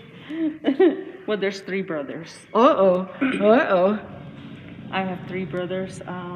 Michael, Bernard, who is the 2nd lieutenant for this year. And an Acoma Pueblo Acoma government Pueblo, yes. official. Yes. So he's been very busy this year trying to keep us safe and holding a lot of meetings. But that's what this represents. Great. And it also represents my grandfather, how he used to sing to us when we were children. I remember his songs, and then later on it was listening to him pray the rosary like 5 times a day. Wow. as he got older. And there's a big grandma over there. That one has so much detail that it's, just absolutely incredible. Would you tell us about her? She represents my grandmother, also my mother.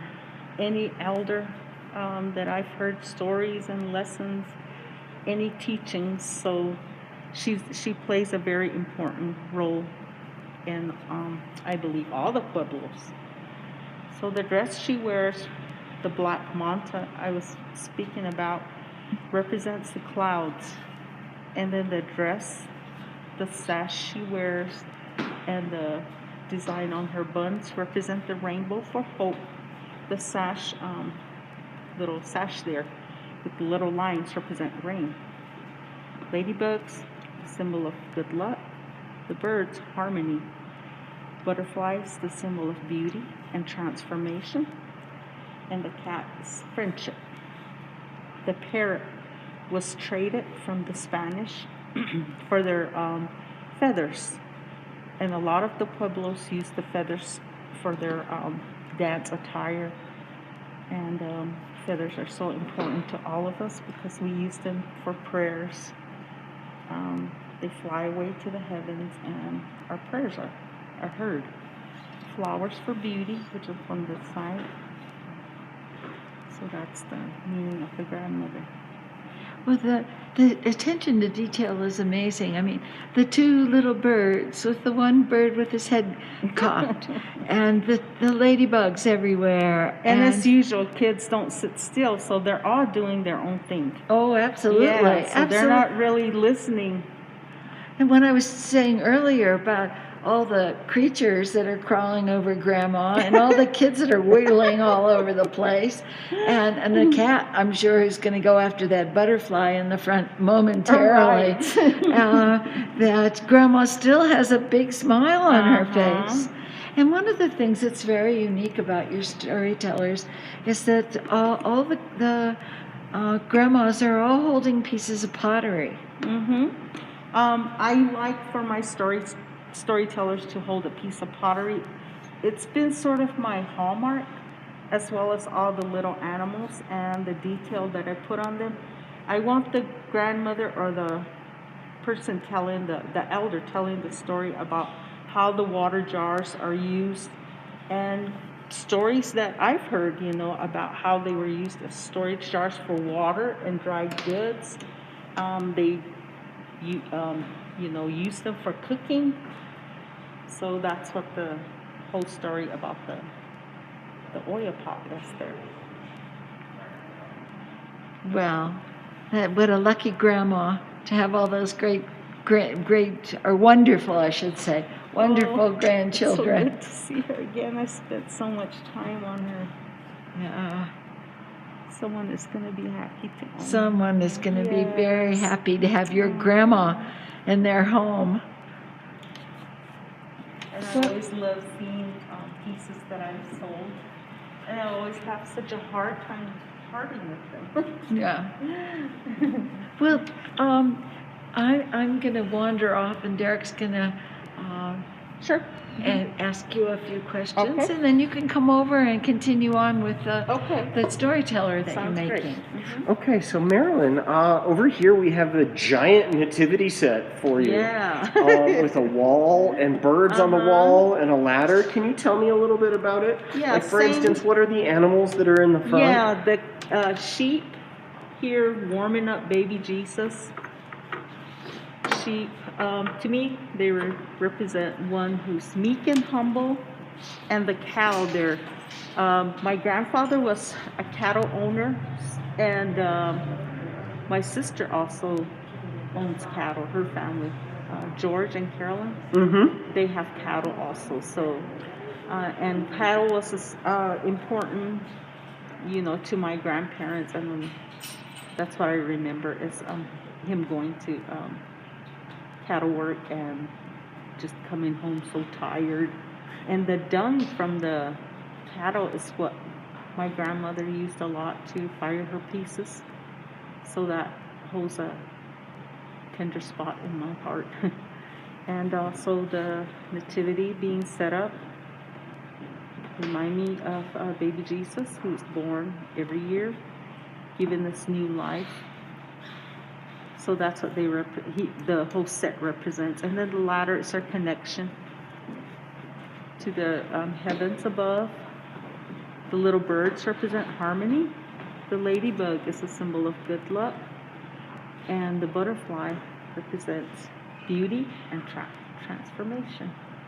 And then the dress design on the bottom of all of them is the butterfly pattern. So the wings on the 4, and then line terrain. Red is the color of the earth. So that's the symbols on it. Well, that's really wonderful, Marilyn, and I am going to take it back over to Andrea.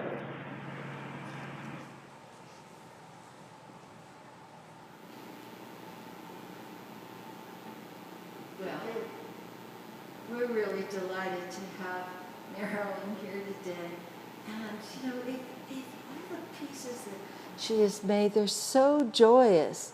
And they're so far more complicated than most storytellers that you see.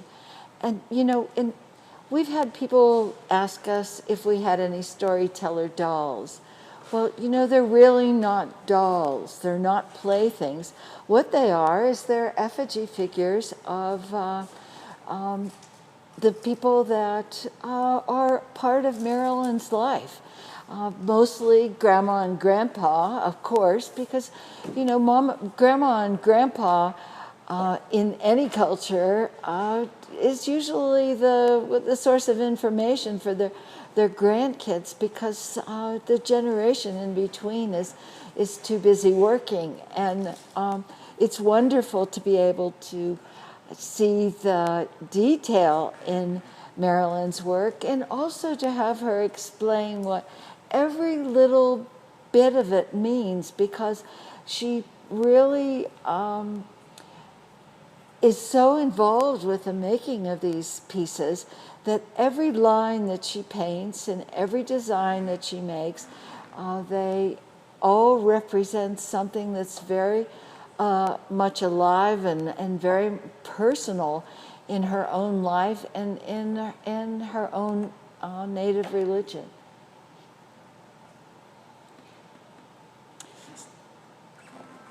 So we have a whole bunch of comments and questions. Will you hold on to this for 1 minute while I can scroll through them? Marilyn, you're just so popular. You're so popular. This is good. And so now, as you make clothes for this young lady, we Oh, you're doing her shoe wraps.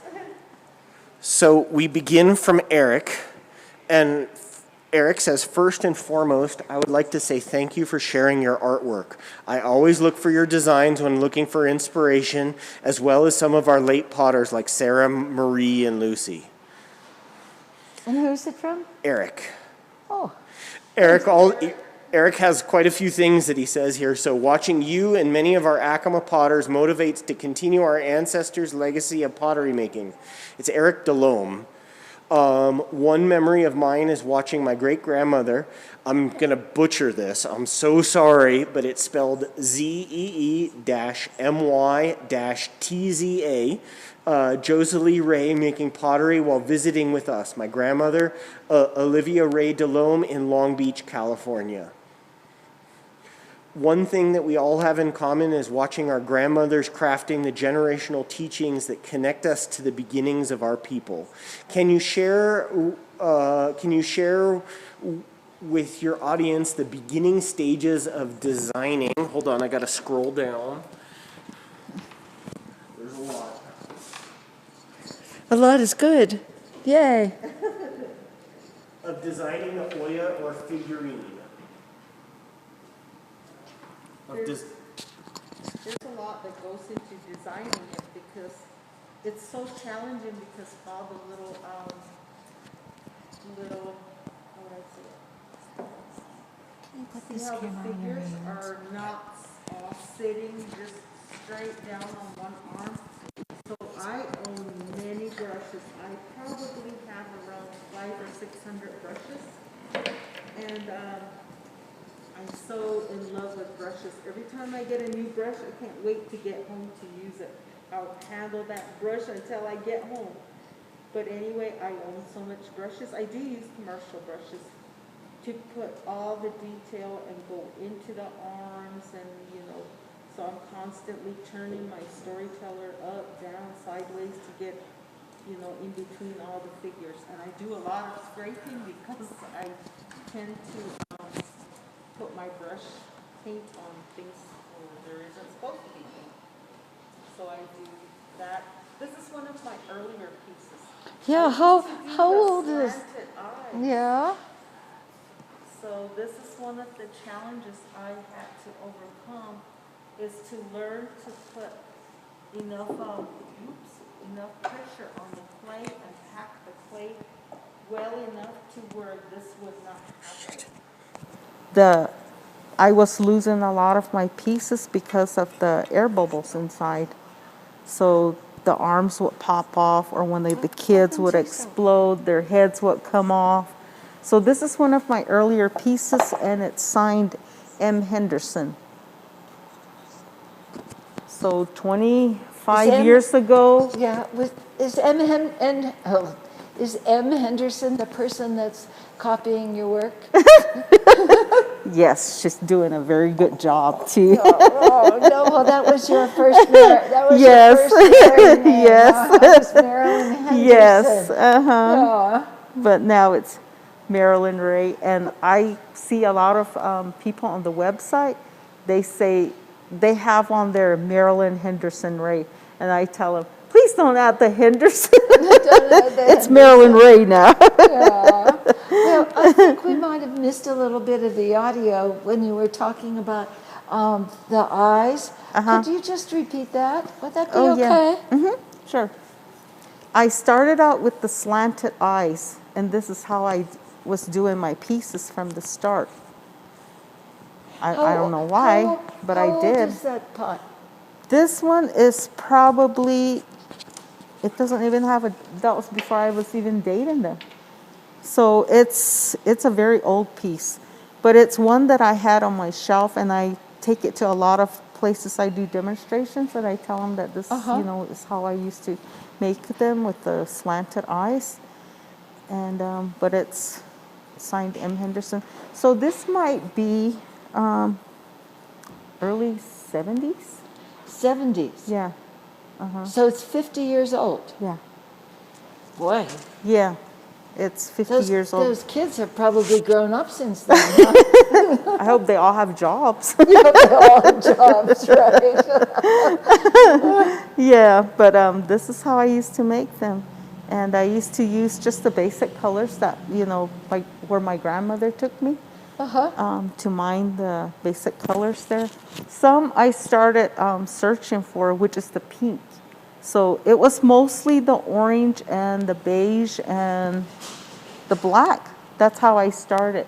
So when I got bored with my colors, that's when I went seeking for other colors to use on my storytellers, because all the other colors were for the attire, for the dresses and the shirts.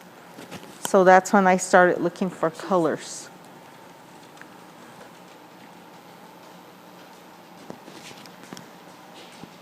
Do we have a few more questions?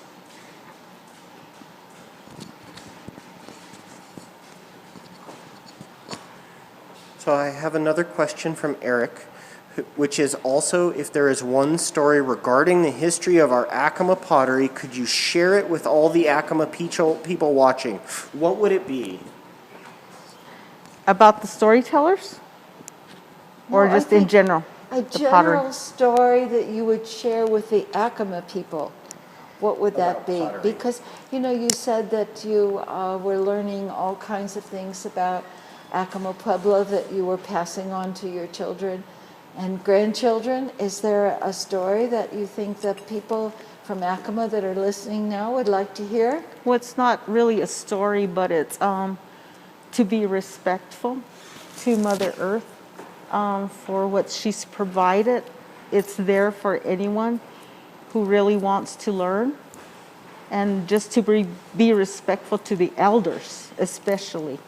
Anyone who's older than you, who gives you advice or tells you, you know, to be respectful to your own parents, you know, not just to your own parents, to authority, to anyone who may be trying to guide you in the right path or right direction.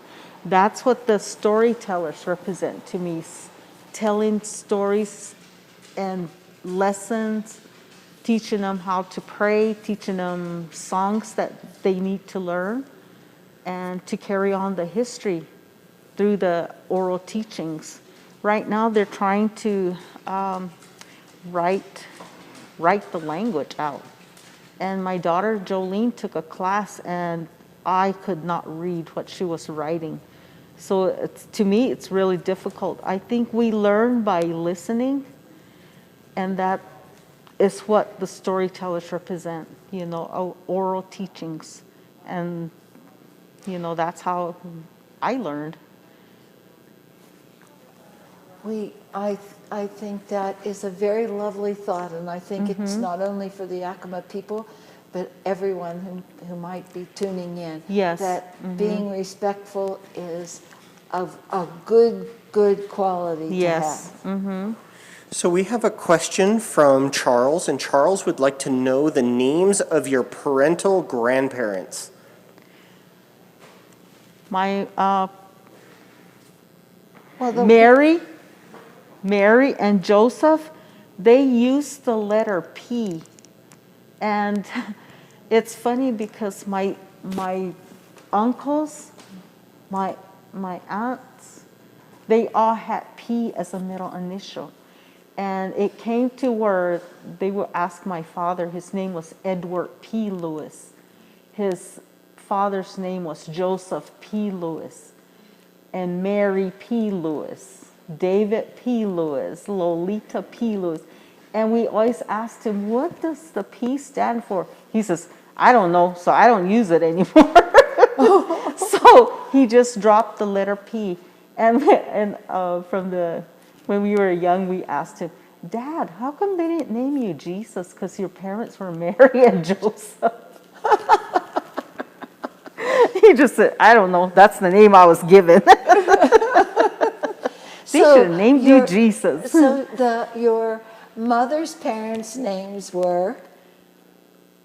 Dolores, Toribio and Dolores Sanchez. Toribio was my grandfather, and Dolores was my grandmother. So her name was, well, her full name was Dolores? Dolores Sandoval, yeah. Dolores Sandoval. Sandoval was her maiden name. Sanchez. Yes, Sanchez. And her husband's name was? Toribio, T-O-R-I-B, like in Toribio boy. Sanchez. Yes, Toribio Okay. Sanchez. And your dad's parents' names were? Mary and Joseph Lewis. Mary and Joseph Lewis. No, there's no Jesus in the picture. Yeah. Only in your nativity. Yes. Is there Jesus in the picture. But that was funny. Yeah, well, I hope that Yeah. answers your question. So, what are you doing now? I'm making her shoe wraps. Her shoe wraps. Yes, Now her tell shoe us wrap. what a shoe wrap is. Okay, our shoe wrap is made of buckskin that the women wear. It's a long piece of buckskin that's wrapped round and round on the women's legs. I don't know why that we had to have them so big and thick. Well, you know, if the manta is made out of wool and the buckskin is big and thick, I mean, you're all set for winter. Oh, yeah. But in summer, whoo. It is so warm during summer months when you're out there. Although I've never danced during the summer months, but when I was a child, I remember my grandmother and I dancing, and it was really hot. Even as a child, I remember that. And the shoes would be so itchy, you couldn't wait to take them off. Itchy. Yes, because they're wound so tight so the buckskin doesn't slide down. So when you take them off, it's a relief, and you're over here scratching your legs. It's like having a cast on. Yes, If you have exactly. a broken bone, Right. and it's always so itchy under that cast. We have another question? We have quite a few comments still, and one is, hi to Marilyn from Emily and the gang at the Prescott Indian Art Market. Oh, hi, everyone. Glad you're tuned in. And Eric says the drum is the start of everything, which is the heart. Yes, that's the heartbeat of Mother Earth. The heartbeat of Mother Nature is the drum. Yes. Oh, that's really cool. Wow. And it also represents the plaza area because that's the heart of our Of the yes. village. So that's what the drum symbolizes. And it- Donna Lynn says, hi, Auntie Marilyn. This is Ethan at AKA, I do not want to try to say that, HAYAATS apostrophe I. Hayatsi, Hayatsi? his brother, yes. Yeah, Donna Lynn, Buns, and Sister Lynn, and Aw. your brother Mike. Thank We're so you. proud of you, your amazing Hi, work, everybody. and your extraordinary talent. Good luck on your sales. We love you. Thank you. And Monica Valle says, great job, Grandma. I'm very proud of you. Oh, thank you, Monica. Love you all. Oh, Love everyone who's tuned in. Thank you to all the friends in Arizona as well. Doug and Liz, I'm going to be pulling out my brag book that you put together for me, so I'm so grateful for that. It's promoted sales so much for me, and I'm just grateful. Thank you. Do you have another question? That's all. That's Okay. it for a little. That's it Okay. for a few moments. And so tell us more about what you're up to there. Tell us more about what? What you're. Oh, I just got through doing her shoe wraps. So these have to firm up as well. These storytellers have to be worked on in stages, so this has to really firm up. In fact, I may not even be able to finish her today, so that's what I do. Very similar to how Judy makes hers, but mine are sort of on a larger scale. So it takes a lot more time for my pieces to dry. But everything is hollow except for the children. So this is the stages. And I usually make the pot first because I will be putting it in her arm, in her hands like that while she's on her lap. So that's why I usually do the pot first. And I kind of skip the stage, which is the legs.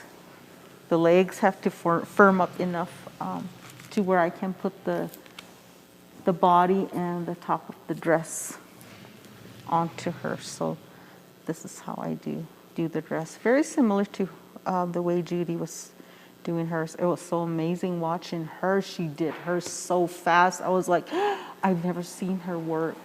Isn't it funny? You know that Diane said the same thing. I've that they'd never seen her put a Judy make storyteller. And I someday want to see her put a giraffe together. Yeah, no It's kidding. like, I was like, oh my God, Judy, you are so fast. Oh, and the elephant that we had too. Yes. Which was really, It's really so amazing. neat. She must have dreamt of or watched We the talked- Jungle Book. the jungle. Well, no, we asked her. She said, "Oh, I took a trip to the zoo." But what we're talking about is Judy Lewis, Marilyn's younger sister. Judy's the baby of the family. Yes. And she was here 2 days ago demonstrating as well. And it's funny because at least two of you had never seen Judy make a storyteller. And no, ever. I've never.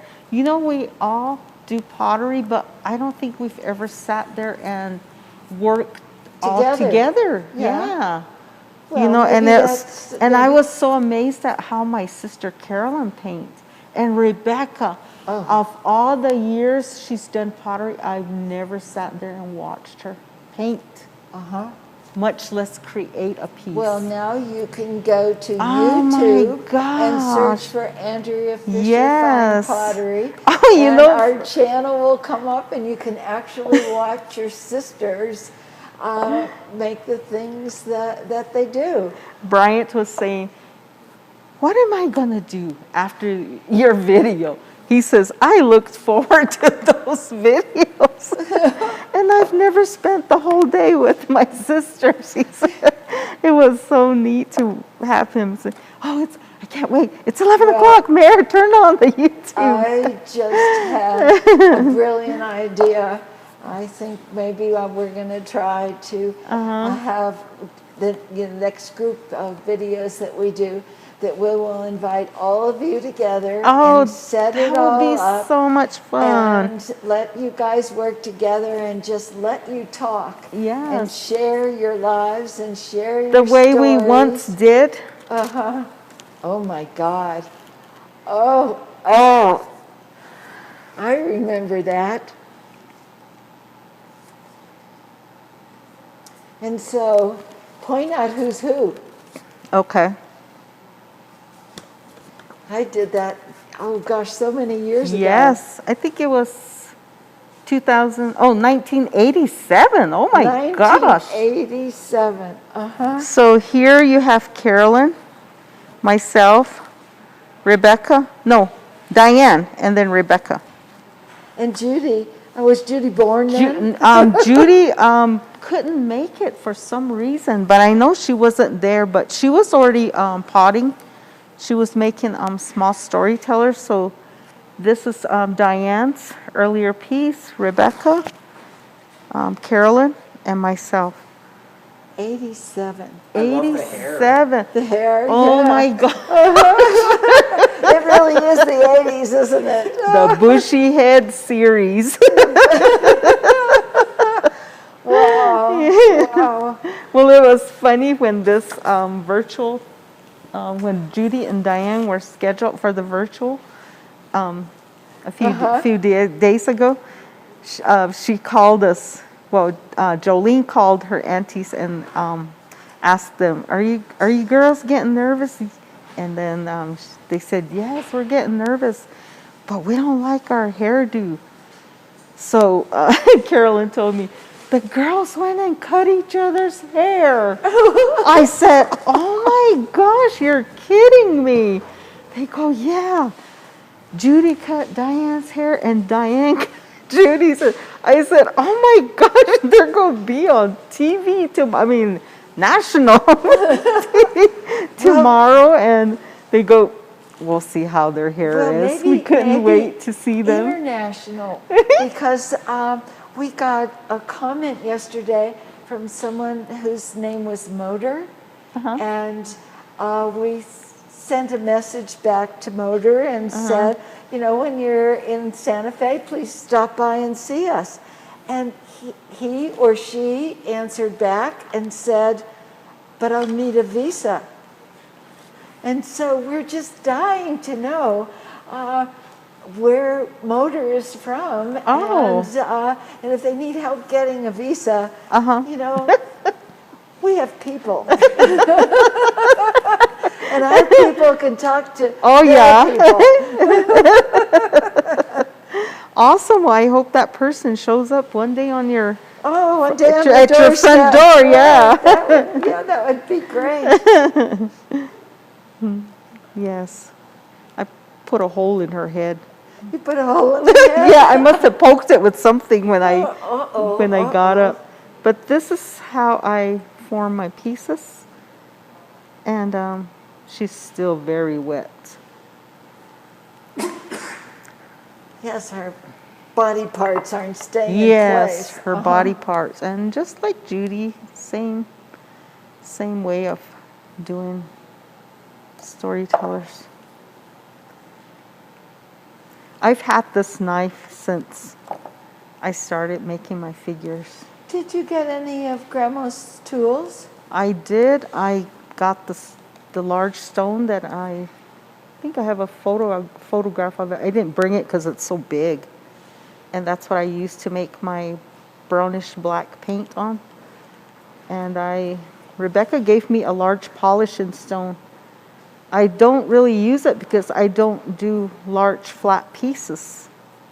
But I rub it because she held it, and it keeps me connected to my grandmother. So I like to rub that polishing stone. It's pretty big because she did large pots, so her polishing stone was pretty big. So this is what I do next.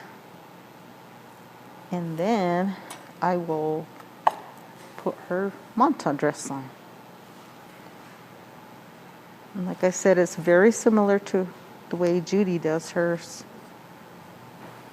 Now, did your grandma make storytellers? No, all she did was large oil water jars. So who taught you how to make storytellers? I taught myself. You taught yourself. Well, you I taught taught yourself myself. well. But like I said, from the start, it was like, oh my gosh, how am I? They would ask me, well, can you make the similar size? And I was like, how am I going to do that? So I came up with templates. Yeah. I said, and then I was saying, how am I going to make a template like that? So I just cut out my pieces and kept trying them. They were too big, too long, or just didn't work. So I just kept trying. It's a lot of trial and error and challenging, you know. Well, with Times templates on with- certain parts, Yeah. that helps you with the pricing, because then you have Yes. sort of a basic idea. Exactly, yes. What that underlying Like this structure. size. Yeah. Yeah. And This then- size will be yeah, this price, or And then depending on how many kids and how much you decorate them, Right. Then the price can go from there. Yeah. But at least then you have an idea Yeah. of what the pieces can begin to where the price can start. right. Yes, so that's why, that's the main reason I came up with the templates, because people were requesting a certain size, and I was having difficulty making them, you know, the size that they wanted. Well, and also the clay shrinks so much. It's really unpredictable. You know what? You were asking the other potters how much their clay was shrinking, you know, after firing. I have this cross that I cut out, and I painted the colors on there, and I'm gonna be showing people what shades of colors come out. And this barely shrunk, and like probably 5% shrunk. Yes. So it's like, so I guess Acoma clay really doesn't shrink all that much. Now, do you put any temper in your clay? I do. Yeah, I do. And what do you use for temper? I use the old 1,000-year-old pieces that have been collected over the years. But this piece I'm going to show you was dug up from my grandmother's firing pit. Wow. So I dug this out because Rebecca and I did a firing right on the spot that my grandmother used to fire on. So I dug that one up, and this. So I don't know if they went to the same pot but these pieces here, we've collected, or some that Bryant has collected when he went wood hauling. Because he would go different places, and he would always bring me shards home. And I always wonder what the person was thinking. I wonder what the person was like. Did she like to make pottery? And, you know, I just think of all these things when I see an old piece. And how long ago was that? Did she have children? So all of these are, you know, questions that I ask myself and I wonder about, you know. But this one I found recently, but I know it's very, very old because there's a site at Acoma that was dug up to where someone is planning to build a home. And it's like dug down maybe 10 feet, and there's layers of history in there. So I found this probably 4 feet down. Wow. And there were so many shards there. Jolene and I were digging them out. So this is one of the pieces. So with each piece, you get a shard that's nearly 1,000 years old, because we don't know how long those shards were buried or who made them, or, there's a lot of history. So with each piece, and Carolyn and I started a trend. We started making shard pendants, and now I think it's kind of flattering how everyone is doing them now, but they all started with a shard. And I tell people, out of respect of grinding the 1,000-year-old pieces, I bring them back to life by creating even earrings and little pendants. So, everyone will have a little piece of history. So they're they your count temper. on. Is that Yes, correct? this is my Now, you temper. don't throw a shard into the clay No, bucket. this is ground It's on a ground. harder piece of stone, much like the way the clay is processed. It's ground on a matate stone. This is also ground on a matate. It's ground on a Yes. stone. On a stone. I mean, you don't throw it in a machine and push the button. Maybe I could. I Maybe could you try. could, yeah. You sharpen those blades all day long, though. But, and so that, rather than sand or volcanic ash, Right.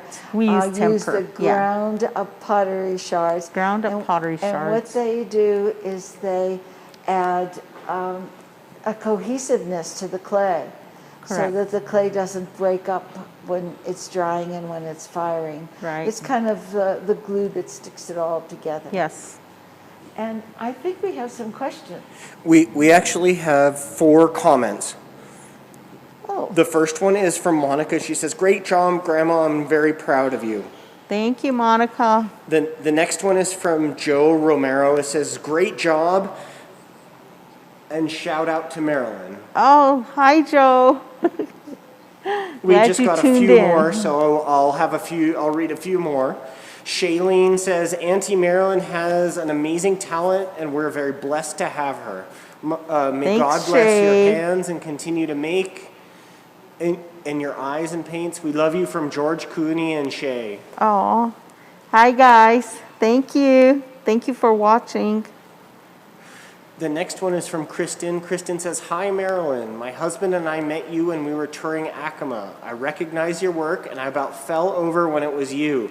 You generously invited us to visit our studio. It was the highlight of our trip." Oh, well, I hope to see you when all this crazy pandemic is over. Please come visit us again and bring friends. And I'd love to see you again. And I'll be waiting for you.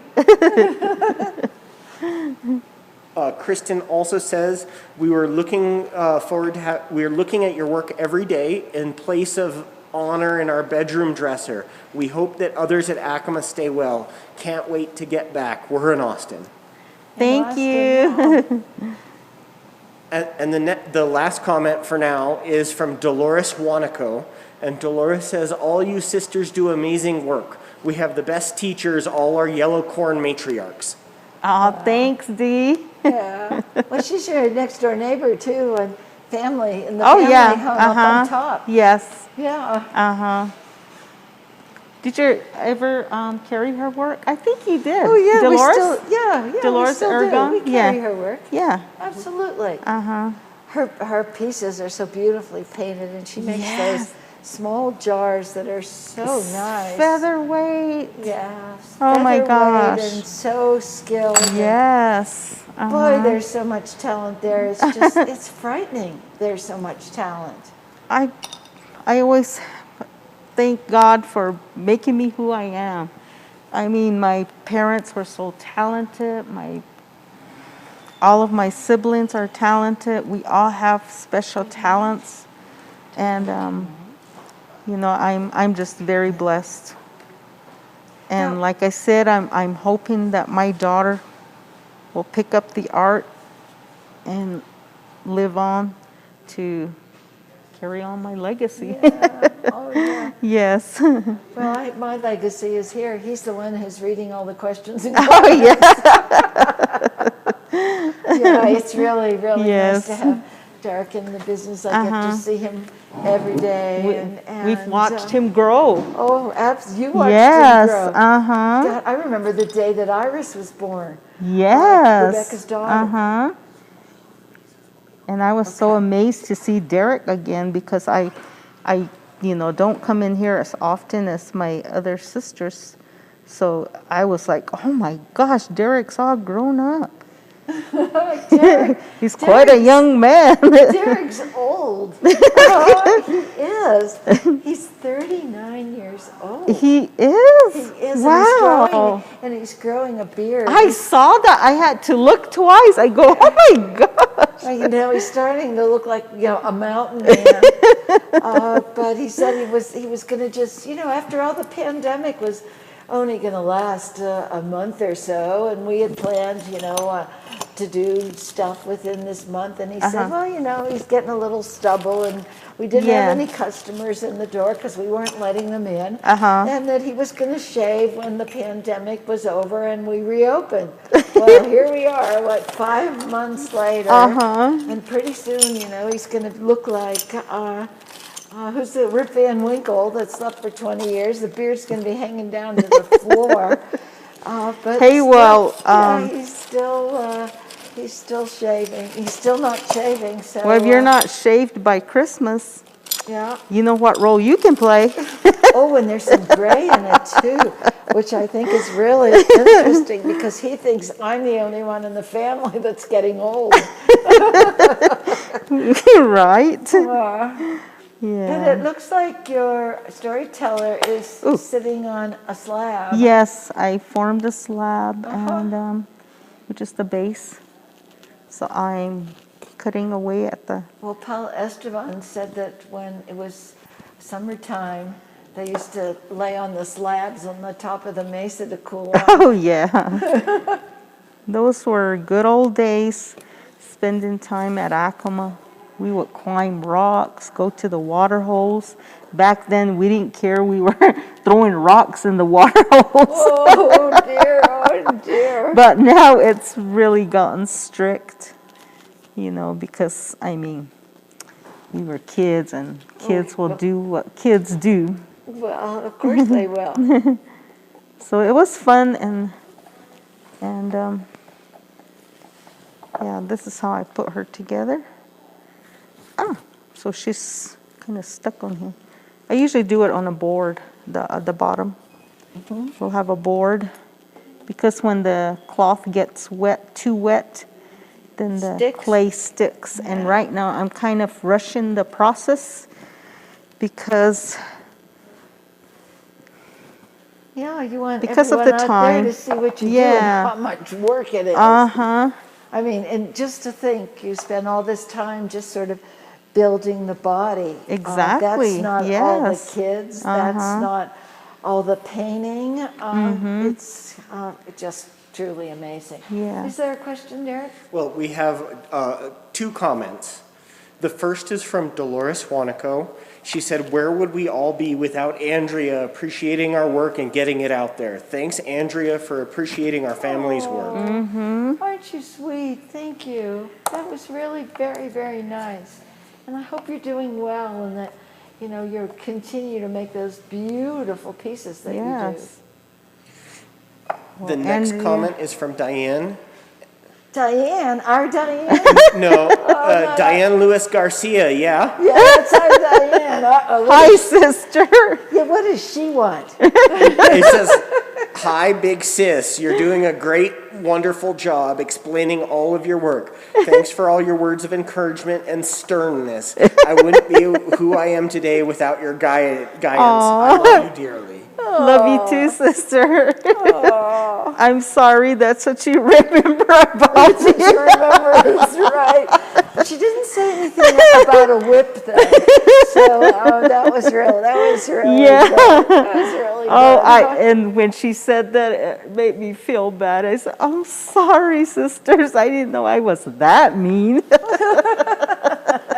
Oh, no, no. But I remember. No, mean wasn't the word she used. The word was stern, which, in my book is that, you have expectations Right. and you help people achieve them. Yes. That isn't necessarily mean. Anyway. Yes. I just got a message that pretty soon we're going to have all of Marilyn's pieces up on the website, which will be just great. All 10 million of them. Yeah. Yeah, 10 minutes or so. And I then- amazed myself and then taking them out. Yeah, and then maybe what we can do is let Marilyn have a little break, and I'll talk a little bit about her pieces, if that's okay with you. I'm not going to be able to talk about any of the symbolism, but at least I can explain a few things. And we have your piece outside. Maybe you want to see, Derek, how it's coming along so that you can make some decisions as to whether, Marilyn, you can make some decisions as to whether you want it to dry some more. Yeah. So at Acoma, we have so many colors, Yeah. so many orange colors. So I have a lot of these. Yeah. Oh, I, good. have Yeah, little, well, show after you little. have a little bite, Yeah. we'll come back and we'll talk Okay. about paint and all Sure. that other kind of Okay. stuff. But the pieces I think are being uploaded now, but Okay. there may be a lot of them on the display. So you're going to let your storyteller dry Yes, for a it while? needs to really, really firm up before I can even add anything. So it's still pretty Still wet. pretty wet. Yes. Poor girl, she'll probably fall over. If you put any kids on Well, her, you the know weight the- will just knock her over. The Hago Museum at Acoma has one of the largest male storytellers that I've made. And it sits on a little stool, it's more of a chair. Bryant made the chair for me. And when I was commissioned to fill that spot, I was asking myself, how am I going to make, a storyteller? I said, because all my storytellers sit flat sit with their legs. Yeah, they're sitting on the Yes, on the and ground. that little niche was probably about like that, but it was more high than wide. So I asked my husband to build me the little chair, and he built it for me. And that's how I started. I did the legs first. I did it almost with like the pinch pots. So I made the legs, and I built it from his feet up. And I would cover the bottom and continue to work. And when it got firm, started getting firm at the bottom, I would take it off and keep moving the plastic up. It took me 3 months to make that piece. Wow. And another month to paint. Now, are the kids sitting on him, or are they separate? They're sitting on him. I have sitting photographs on him. that I'll show you later. Oh, good. I was But, going to say, was yeah. there a place where we could see it? Yes, I do have photographs. I brought a lot of photographs. But it was one of the most challenging ones. And the largest storyteller I've made is a female owned by Gilbert Ortega. It sits in one of his shops in Scottsdale. So that's one of the 2 largest pieces that I've made. But they were both challenging, but I enjoyed making both of them. And I remember once. Yeah. Yeah, so I'm going to just interrupt for just 1 second. Okay. Marilyn, what is your favorite part about making storytellers? My favorite part is painting them. I like painting them because I always want to see how each little child's expression is going to turn out to be. So, and the pot. I always have a hard time, what kind of design can I put on the pot? So but I love painting them. Also creating them, I think the whole process is, very. Well, what I'm going to do is I'm going to take it over to Andrea right now so that you can get a quick bite to eat, okay? Okay.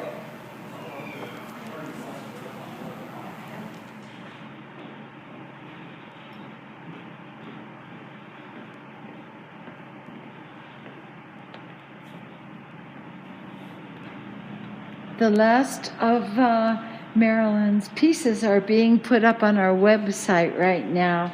But here we are taking a look at all the beautiful things that she has done.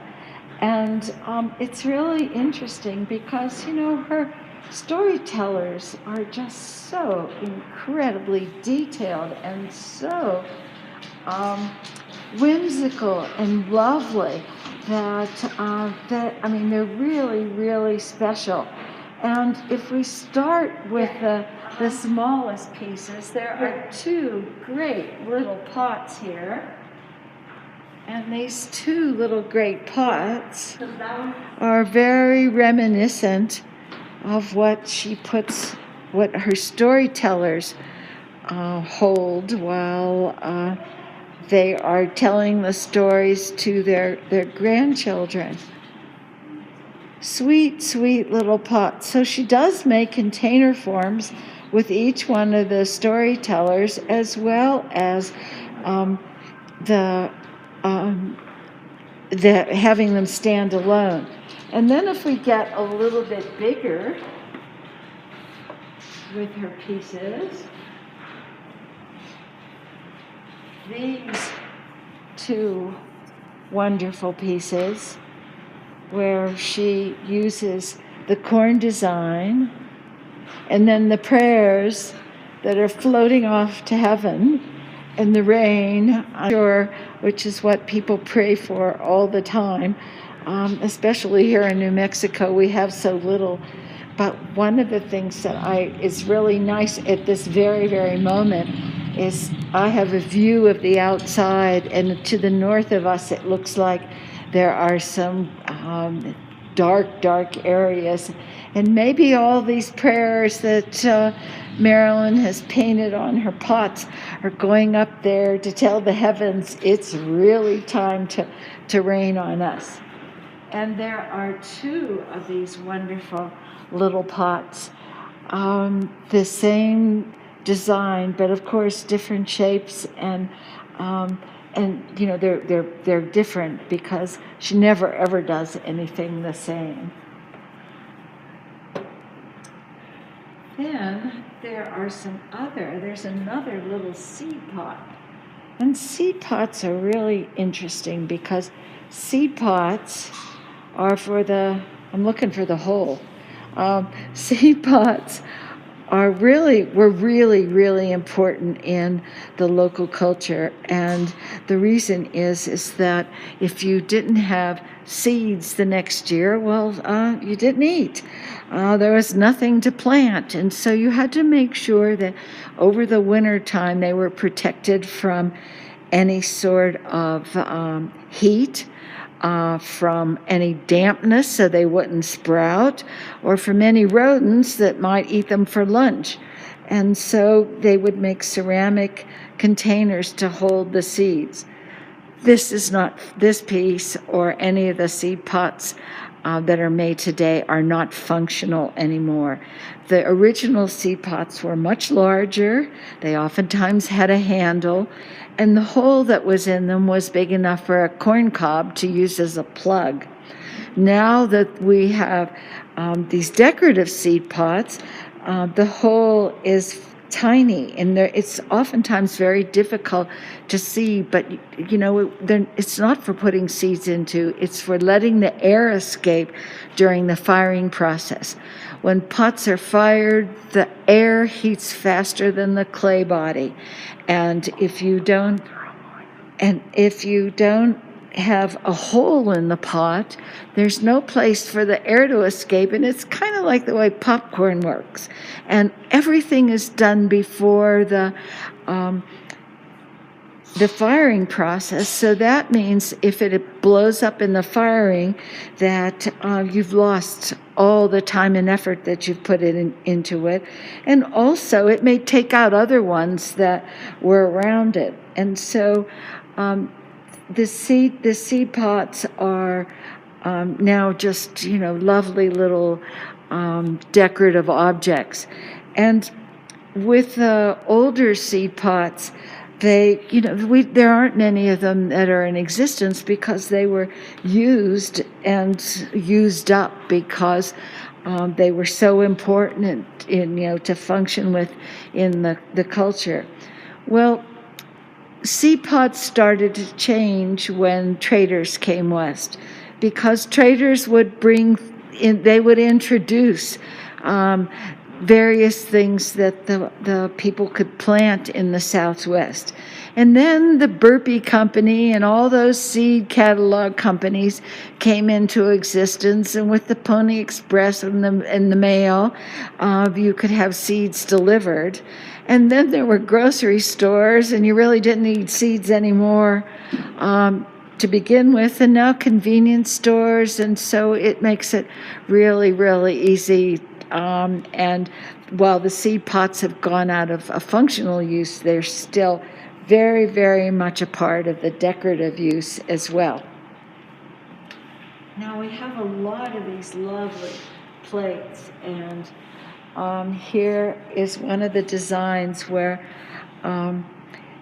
Marilyn talked about the red corn, the white corn, the blue corn, and the yellow corn, and how each one of these corns or clans represent people, and she had them interlocking and overlapping with the idea that during this pandemic, this was a time for people to come together. And that's the way all of the clans, the corn clans, are together. And of course, the lines, the straight lines, always at Acoma, Pueblo, signify rain. And we should tell you now that all of her pieces are up online, and you'll be able to view all of the pieces that are available. But these two there's another lovely little plate with all of the corn clans depicted. And of course, the squares added are the prayers going to the heavens to make sure that all those clans get along now and forever. And plates are something that are they're not a form that was made in antiquity. They didn't have dishes like we consider a plate to be something that we eat from. Any eating container was always a bowl. And the reason behind that is because the native food was basically a variety of stews. And depending on whatever you had available, whether it was something that you gathered or something that you grew or something that was on the hoof that you killed, they would go into the various pots and make the stew. And it's interesting because there's a lizard on the pot that I'm showing, on the plate that I'm showing, and there were no lizard stews. At least I don't think so. But the bowl was the eating utensil, not a plate. The plate was a shape that was introduced much, much later on by outside influence. But the plate is by far the hardest shape to make. And the reason that it's so hard to make is because it dries quickly and it cracks easily because it shrinks so quickly. And it warps also, and not only in the drying process, but in the firing process, those cracks and that warping can take place. And there's nothing funnier than seeing a plate that looks like the waves in the ocean after it comes out of the firing. And then we can move on to some of the bowls. I mean, these bowls are really just so delightful.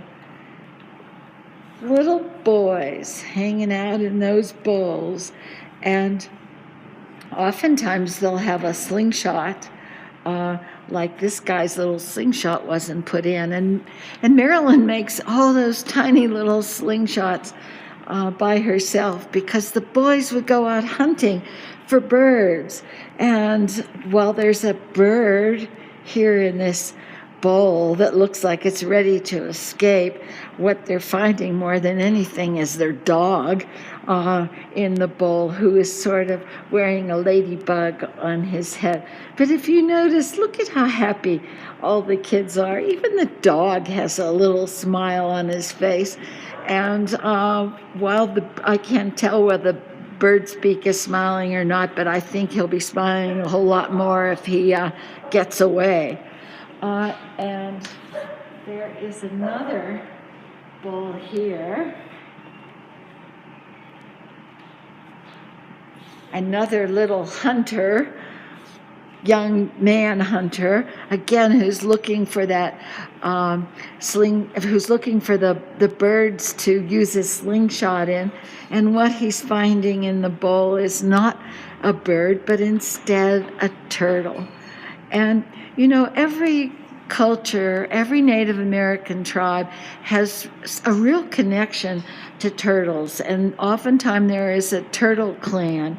And the turtles have different meanings for different places, but in lots of ways the turtle is the savior. Some of the cultures believe that the turtle was like Noah, and when the great flood came, because the turtle can live on both the land and in the water, humanity climbed on the turtle's back, and when the waters went down, he knocked us all off, and here we are today. But with Marilyn, she was telling us about this cute little turtle over here, which I will grab, and how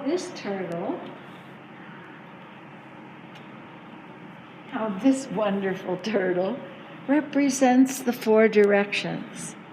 The legs are north, south, east, and west. The head is pointed towards the sky, and the tail to the earth. So all six directions in people's universe. The little girl, I love the little girl with all the daisies in her hair, and the butterflies, and the kitty, and the kitten represented patience. And all the kids hanging on to the turtle with all of these points, arrowheads for protection. But so sweet, and it's very rare to see Marilyn do a turtle with a little boy with a plains headdress on his head. But great turtles. We have here a small storyteller. And this is small for Marilyn. And it has two little girls and their kitty. And Grandma, I'm sure, they're hanging on to this pot. I'm sure Grandma is teaching them all about the art of pottery making. And the kitten, well, he's sort of zonked out on Grandma's feet. But they are, just so beautifully done with the details of their hair, their braided hair, and the little bird sitting on the head, and always daisies in the little girl's hair. But another really sweet piece. Marilyn is really so well known for her storyteller making, and we have mostly grandmas, but here we have Grandpa. And what Grandpa is doing is he's teaching, I would assume he's teaching his grandsons, the two little boys on the end, the songs and the drums. And she said that the beating of the drum was the heart beating of Mother Earth, which is really quite wonderful. And, sleeping dogs and lizards crawling and the kids with, the birds as almost as playthings, but a lovely way to pass on the stories of the culture. And let's take a look at the back of Grandpa, too. Grandpa has some really wonderful designs with the kiva staff embroidered on his shirt. Grandpa must be a lucky guy to have such a gorgeous shirt and to have such great grandsons to teach the nuances of the culture, too.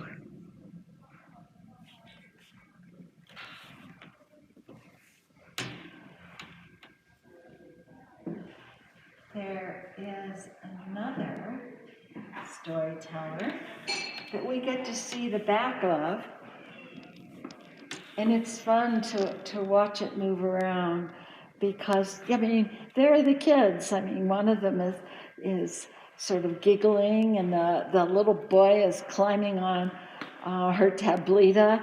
I can imagine his knees digging into the top of her head, but she doesn't seem to mind because if you notice, Grandma has a nice big smile on her face, and a dragonfly on her pot, and how the little girls are hanging on to the pot because traditionally women were the potters in the Pueblo cultures, and the men had other duties. I mean, they were the ones who went out and killed the deers and provided a lot of the foodstuffs as farmers. The Pueblo people, and you know, Pueblo is merely a Spanish word that means village, and while and the word reservation, all three of those words are they're interchangeable. The Pueblo / village, the area where they live, where the houses are, is sort of how you would define what the word Pueblo and village would mean. And the reservation would be the entire amount of land that the village sat on. And a reservation can have many villages. So a reservation can have one, can have many villages in it. And so those words are interchangeable. And when the Spaniards got here, the local people lived in houses. They were not hunters and gatherers like so many of the Plains Indians. And now what I'm going to do is I'm going to go over to Marilyn, because Marilyn, I want to know, what are you doing now? I'm putting on her sleeves. You're dressing your story. Yes. You're dressing Grandma. I'm dressing Grandma. She has nice fluted sleeves here.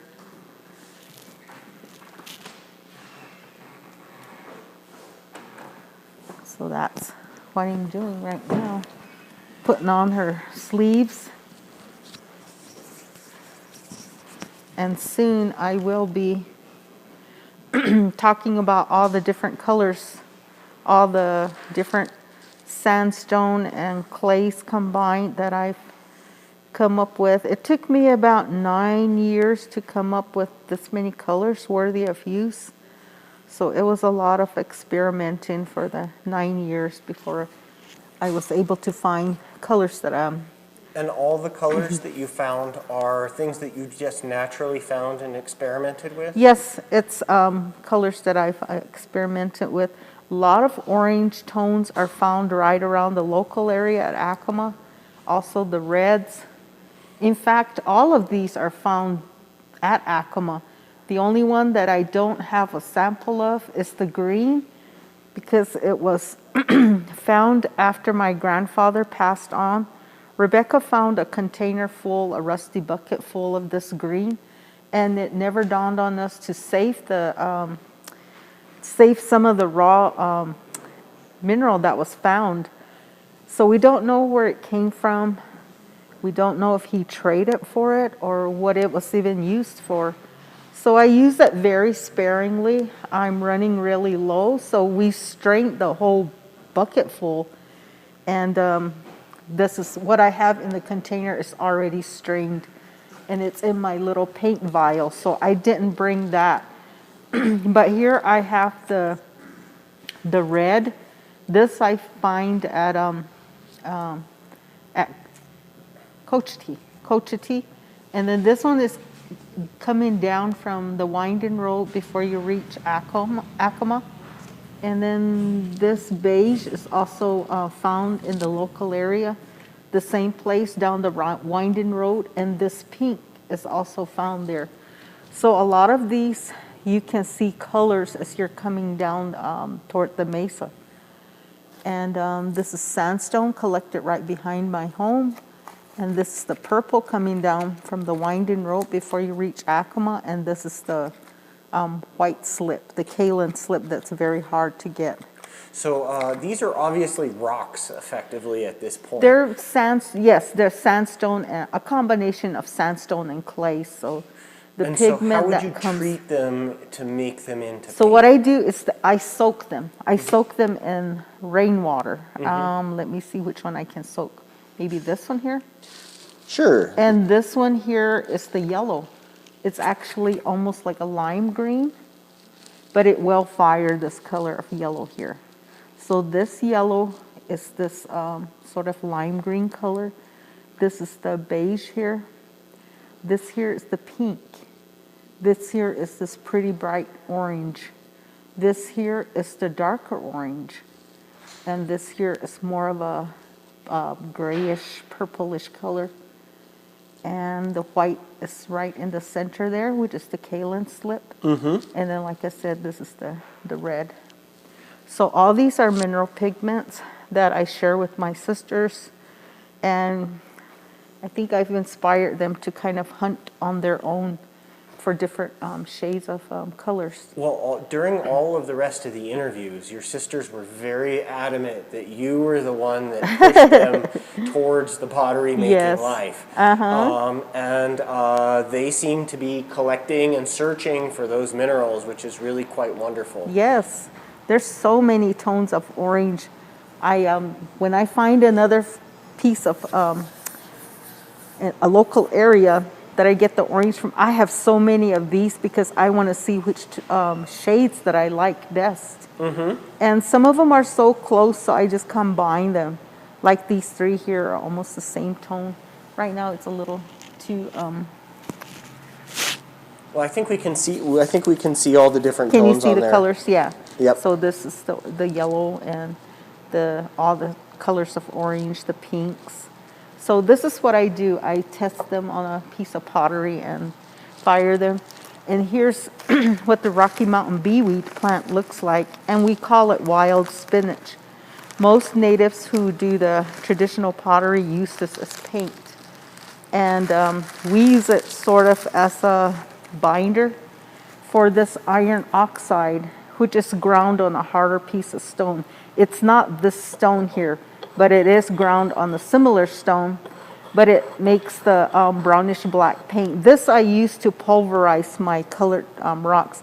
I left this outside in the rain, and that's why it's like this.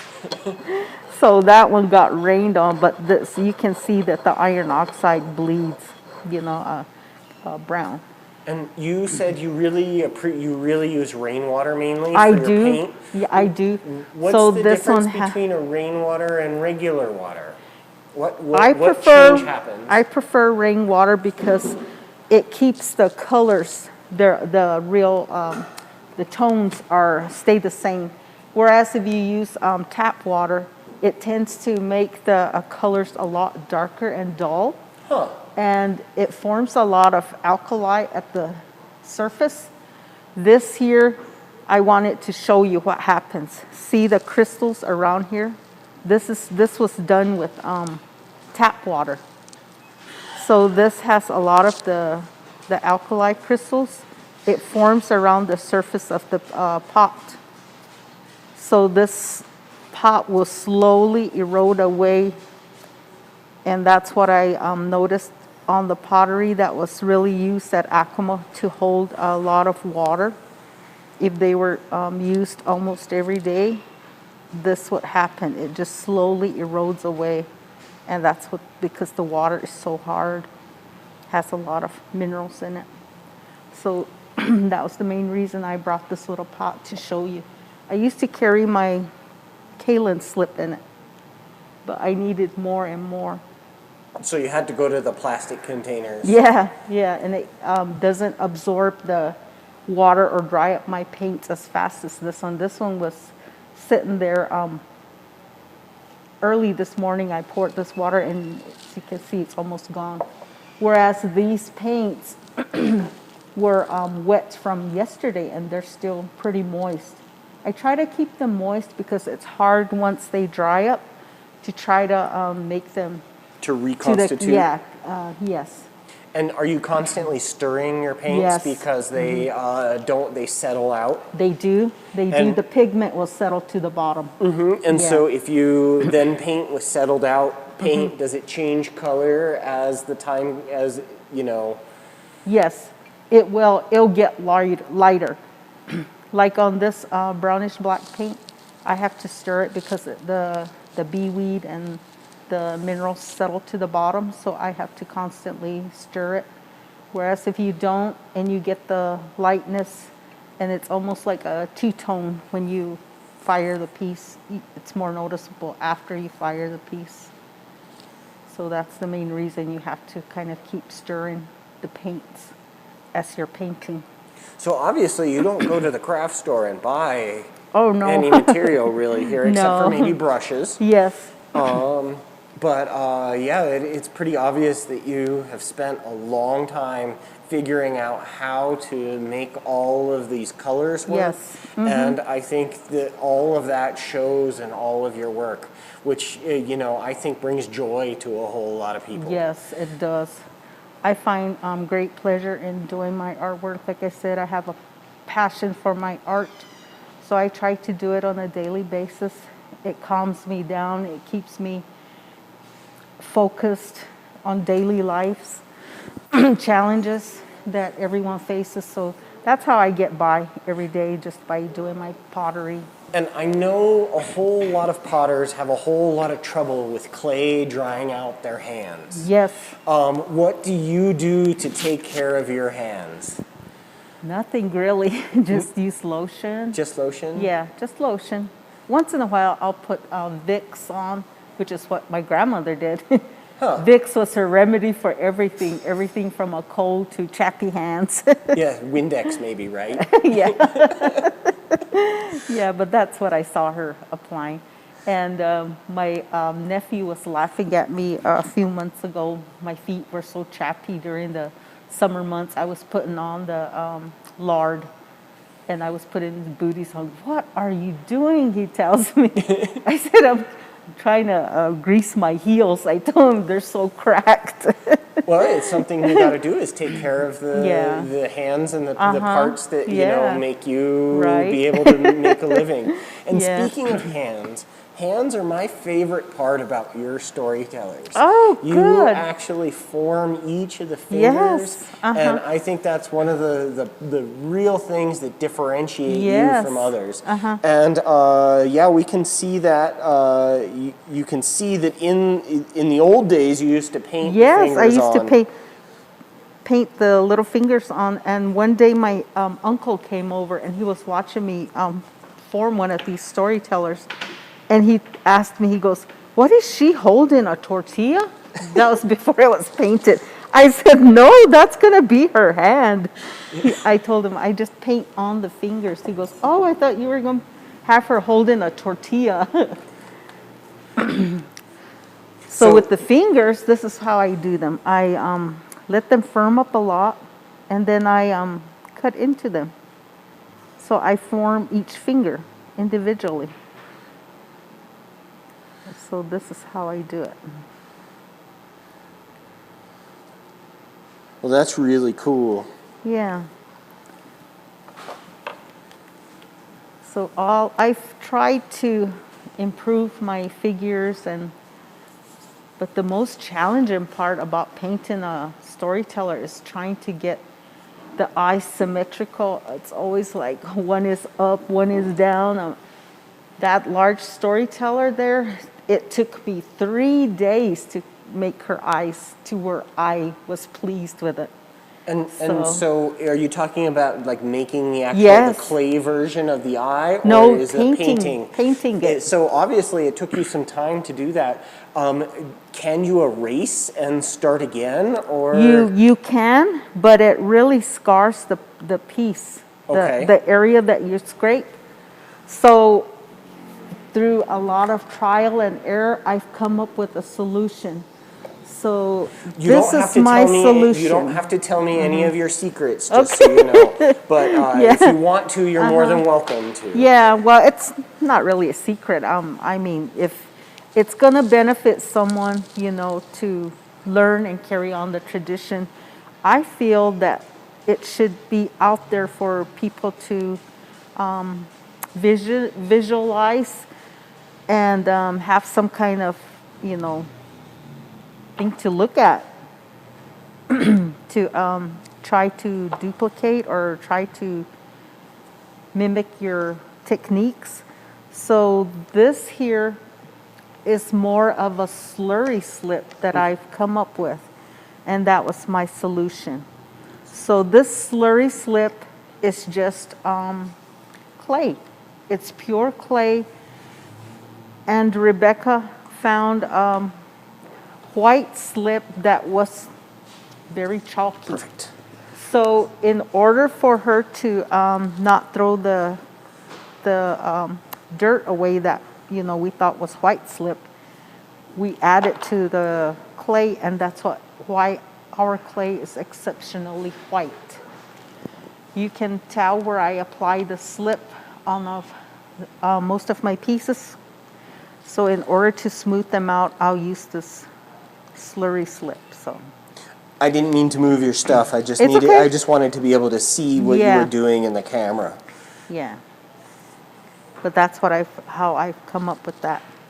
And I also really Challenge. love how you do the sleeves on the Storyteller. Yeah. So are they always wearing long sleeves, or were short sleeves invented? Occasionally, I will make one with just more of a summer dress, but I prefer them to have the fluted sleeves. So that's how I do my storytellers. Well, it's really wonderful to watch you do all this, Marilyn. Thank you. And it's been an absolute pleasure seeing, you kind of just crafting away and working away and seeing this. Is this a male or a female? This will be a female. Seeing this female kind of appear out of nothing. Yes. Yes, this will be a grandmother. And do you have you said your grandmother was Dolores S. Sanchez? Correct. Do you have a favorite story that she used to tell you? I think it's one that I mentioned, that how she cared for her siblings, how she had to be grow up and be a role model or a parent to her siblings, and all the challenges she faced with being the eldest one to be in charge of all her siblings, and how the nuns taught her everything she knew, like the cooking and sewing. That's where she learned. She went to the boarding school, the St. Catherine's boarding school. I think it was here, or wasn't it here? St. Catherine's? I'm not sure. Yeah, but that's where I'm not too her and her familiar with the boarding schools. Yeah, she went to school there with her siblings, and that's what she shared with me, how she learned how to do the crafts and the cooking canon that she learned, because my grandparents had an orchard with a lot of fruit trees, and my grandfather grew watermelon. Both grandparents had gardens, so And do you grow anything these days? just the corn on my feet.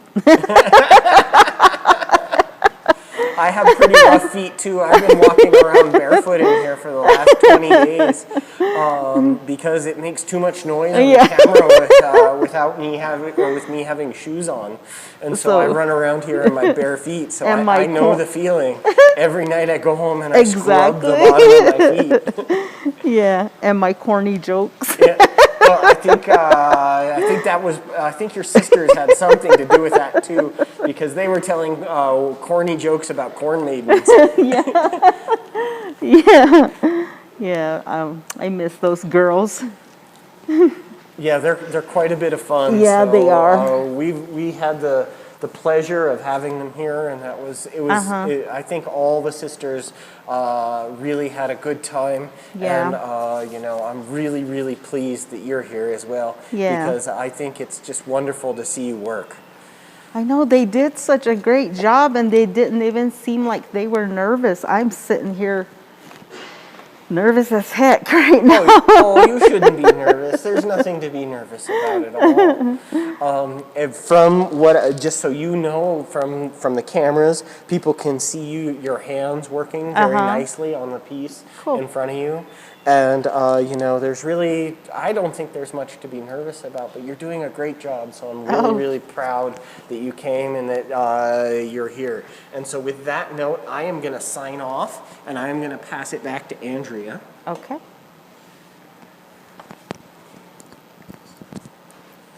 So what are we up to?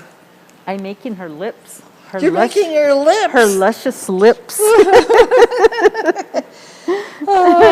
Now, how's the little figure that you did this morning? How's that coming along? I don't know. My daughter is outside with the figure. Oh, yeah? I will check on it in a Okay. moment. Yeah, okay. Do we have any? We have a couple of comments, Okay.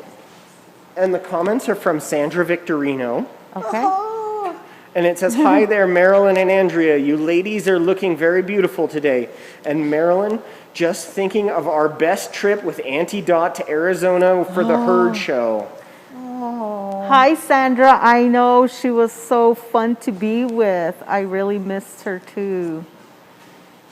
Thank you Yeah, for watching. I miss her too. Yes, also, she was fun. I mean, that lady was full of laughter too.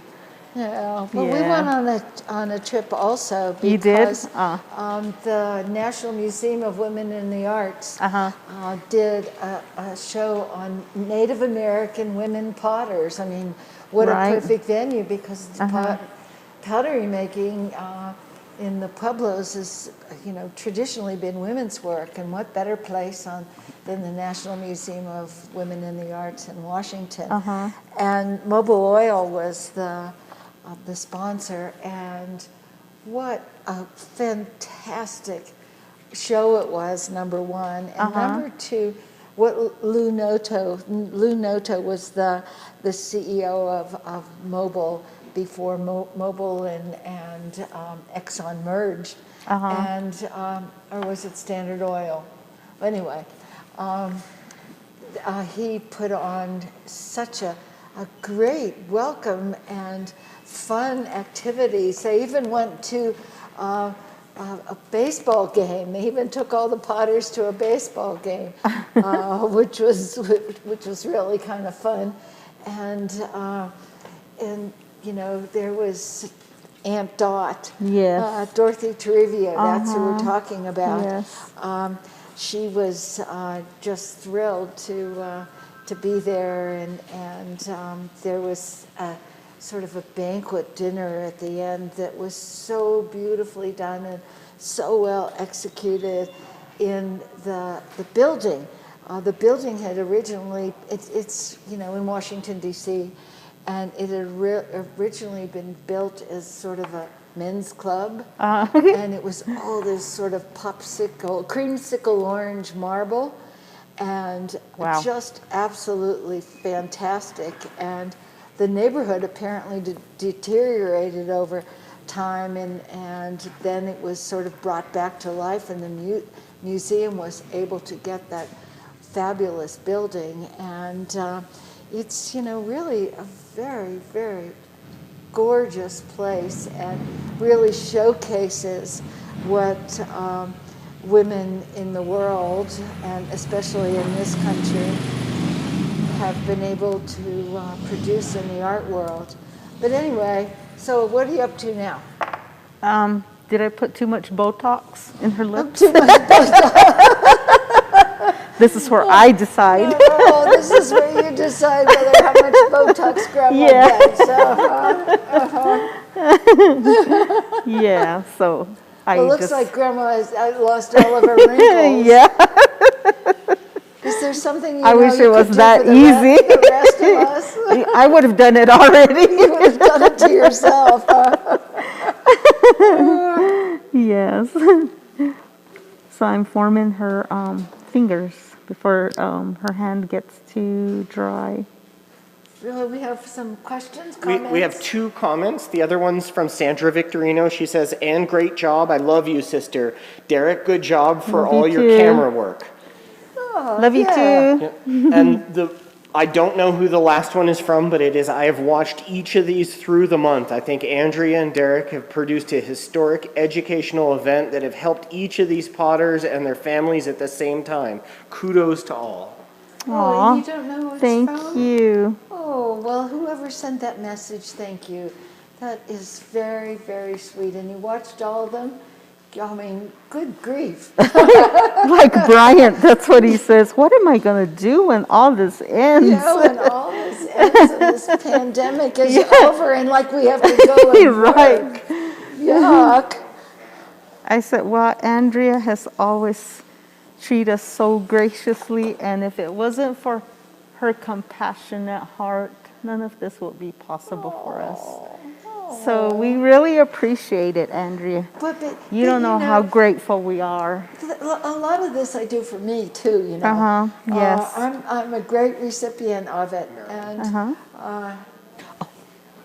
we're looking at the little girl. Is she dry? Yes. She's dry enough. She's dry enough to paint. Well, and thank you for being the babysitter. I'm thanking Marilyn's daughter for putting the little girl she made earlier in this program, and she's been watching it outside in the sunshine to make sure no one stepped on it. The little girl's been Making sitting, sure she was behaving out there. well, not only behaving, but you know, like so many homeless people sit on the sidewalk. We're worried about this little girl, whether she was going to be homeless, but I think she's finding a home. Yes. And Marilyn, will you do me a favor? Sure. When you finish that storyteller, will you bring it to us so we sure, can have certainly. it here in the gallery? Yes, I will. Good. Yeah. Good. Yeah, we've been asking all the potters if they made something. Yeah, and the little one that you're going to paint too. Okay, sure. Okay. Oh, so now we get to see some painting. That's good because And, that's a real interesting part of the process. Well, you know that one that I have over there? I don't know if it's still there, but it sits on a little driftwood with the little dog. Gone. Okay, I call those my Acoma Hummels. I love doing those when I get tired of doing my large storytellers. I'll do tons of those. I love doing those because the wood is, every piece is unique. And it's cottonwood that Bryant and I will go down. He used to, hi doggy, he used to haul gravel for our yard when he could still drive and see. So this past time he had me driving down, and he says, well, why don't you, he says, you can take something down to do, so you're not just sitting in there waiting for me to shovel this gravel in. So what I did was I took a saw down, a hand saw, and there's this cottonwood tree there, and that's where he used to get my little branches already. So what I did was saw all the branches I could, and I have probably 50 little logs, pieces of wood that I have put my little children on. Those sell so fast. I mean, they're unique. Each piece is different, and I just love the way the expressions on their faces are. You know, each one's unique. Sort of like people, you know. It's sort of like people, Yeah. huh? So what I'm going to do right now is show you the steps I take before I even paint the piece. Lots of paintbrushes, huh? This is nothing compared to what I have at home. I have like, I mean, big planters full. I love brushes. I love collecting them. I don't know why I do, but I just love brushes. So what I do is all the imperfections, like she has a weird back, so what I do is scrape them. And when I scrape them, a lot of the shards will come to the surface, and it makes them very rough. This is Bryant's favorite job before he lost his vision. He'll He do lost this. his vision? He lost his vision. Completely? He has about 10% now. Oh, So how did that happen? he developed Graves' disease. Graves' disease, and that took his sight. I don't know what Graves' disease is. I don't know either. I don't really know. He doesn't like to talk about it, but that's why he lost his vision. But it's a challenge for him now. So, but he still tries to do what he can outside, and you know, do what he can. But he still loves grinding my clay. I really need him for that. It's so strenuous and back-breaking just to prepare the clay, so but he loves it. But this is what I do right before I, you know,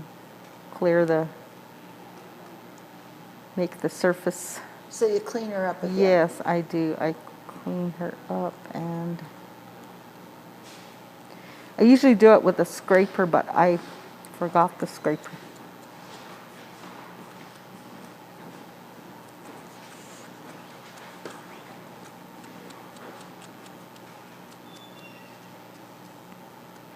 So this is what I do.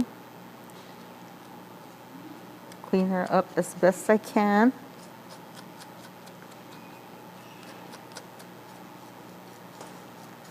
Even just the cleaning, it takes time.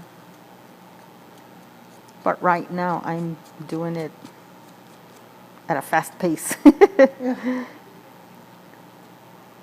Yeah, so that's why I don't add as much shards as I would to larger pieces, because a lot of the shards will come to the surface, and when I'm painting, especially the face, that's what's challenging for me now that I'm having difficulty with my vision. And you're having difficulty with your vision too? Yes, I'm having so much difficulty. I developed a macular pucker. I had cataract surgery. Uh-huh. And I developed a macular pucker, and oh my gosh, I wouldn't wish that upon my worst enemy. I had to have nitrous oxide in my eye, a shot of nitrous oxide, and I had to keep my head down for a whole, I think it was 10 days. 10 days. My back was killing me. Oh my gosh, that is the worst thing to do. I would lay on the couch on my stomach, sleep on my stomach, and it's like, oh, it was torture. It was hell for me. But and this one is going to sit on a log when I get home. I'll put her on a log. You're going to put her on a log? Yeah, because I didn't complete her dress, and that was the main purpose for that.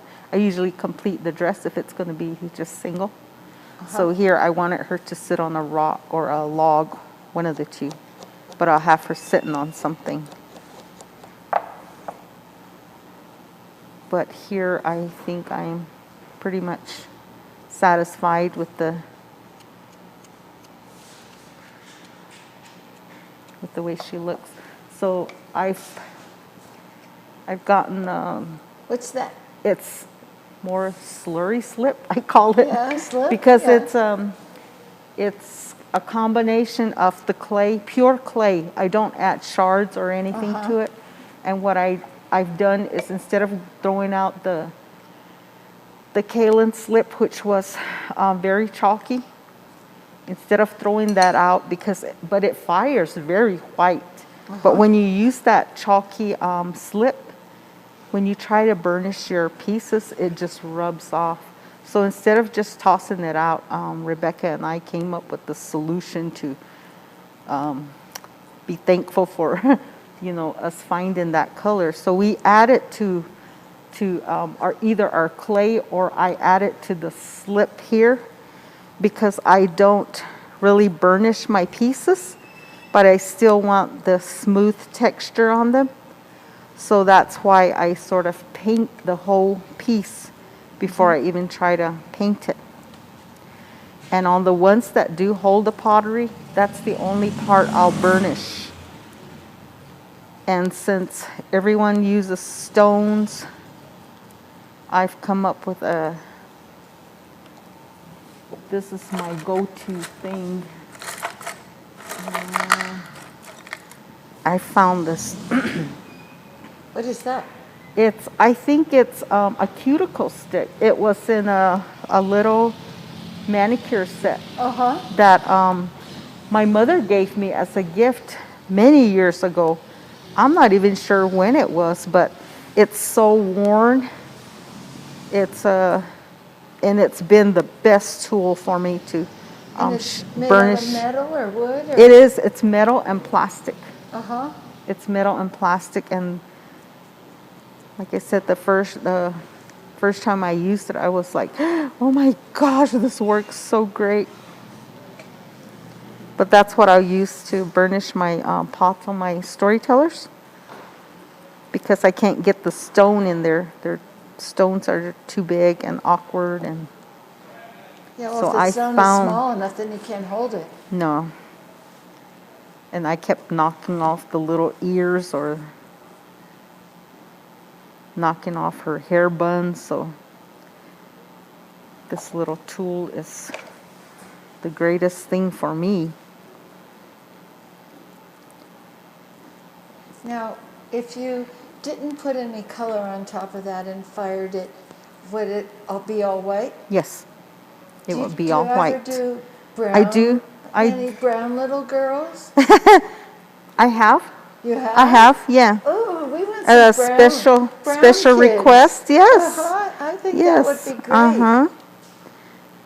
Well, maybe I'll make you some little native-looking girls. Native-looking girls, Yeah. absolutely. Yes.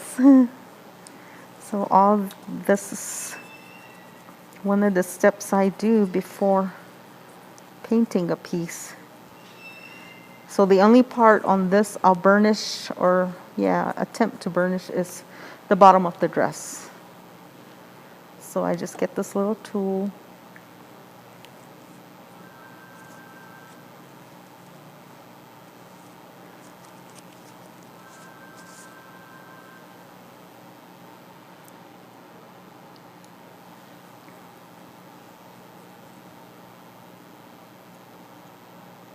And it comes out very shiny.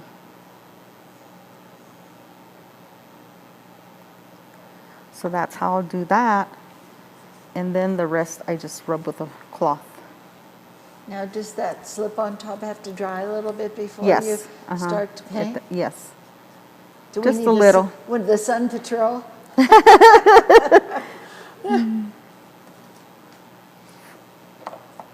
My little sunshine girl there. Yeah.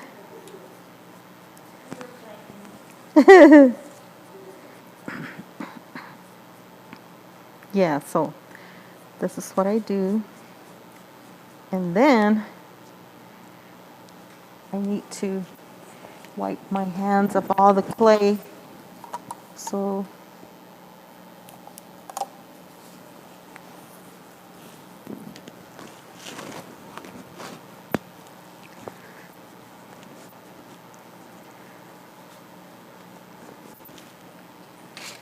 Well, did you and Derek talk about paints at all?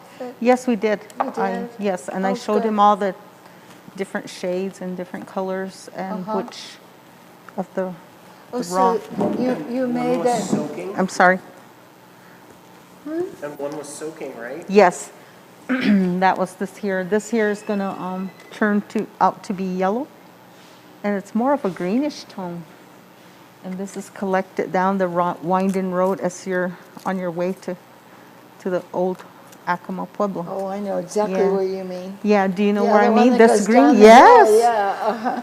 That's Because- where a lot of these tones came from. There's like 5 different shades there. So that's where I collect all these.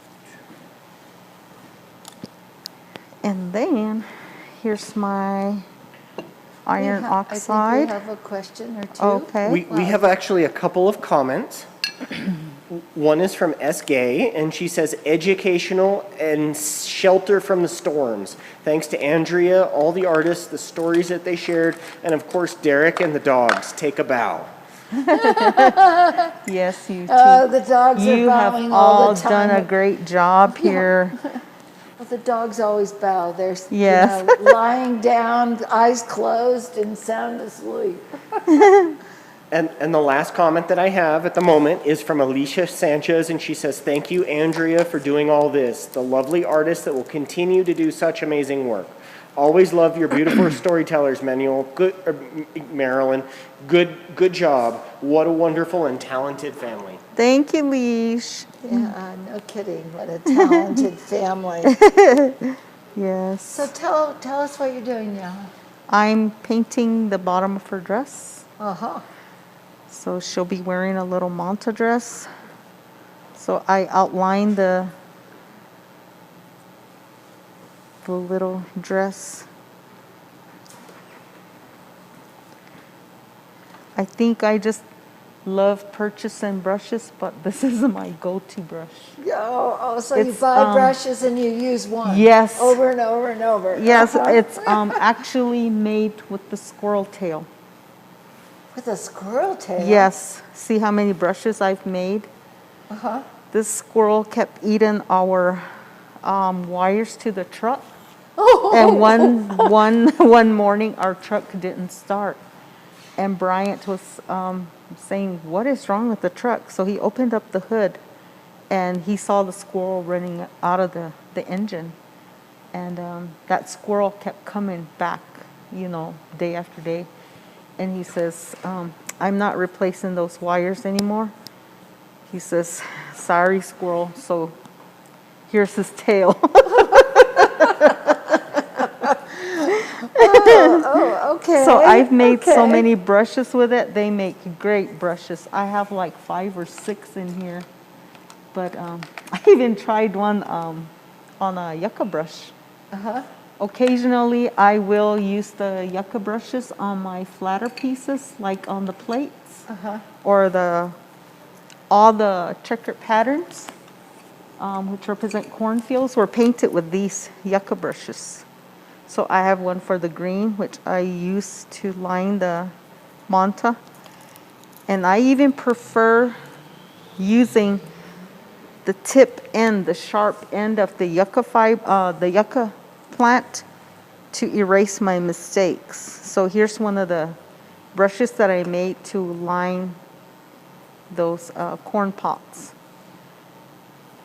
So I do use the... Well, for people who don't know, yucca is a succulent plant that looks sort of like the pointed leaves of a flower, and at the end there's a thorn, and it's very fibrous in between. Yes. And Native Americans have used it to make baskets, to make shoes.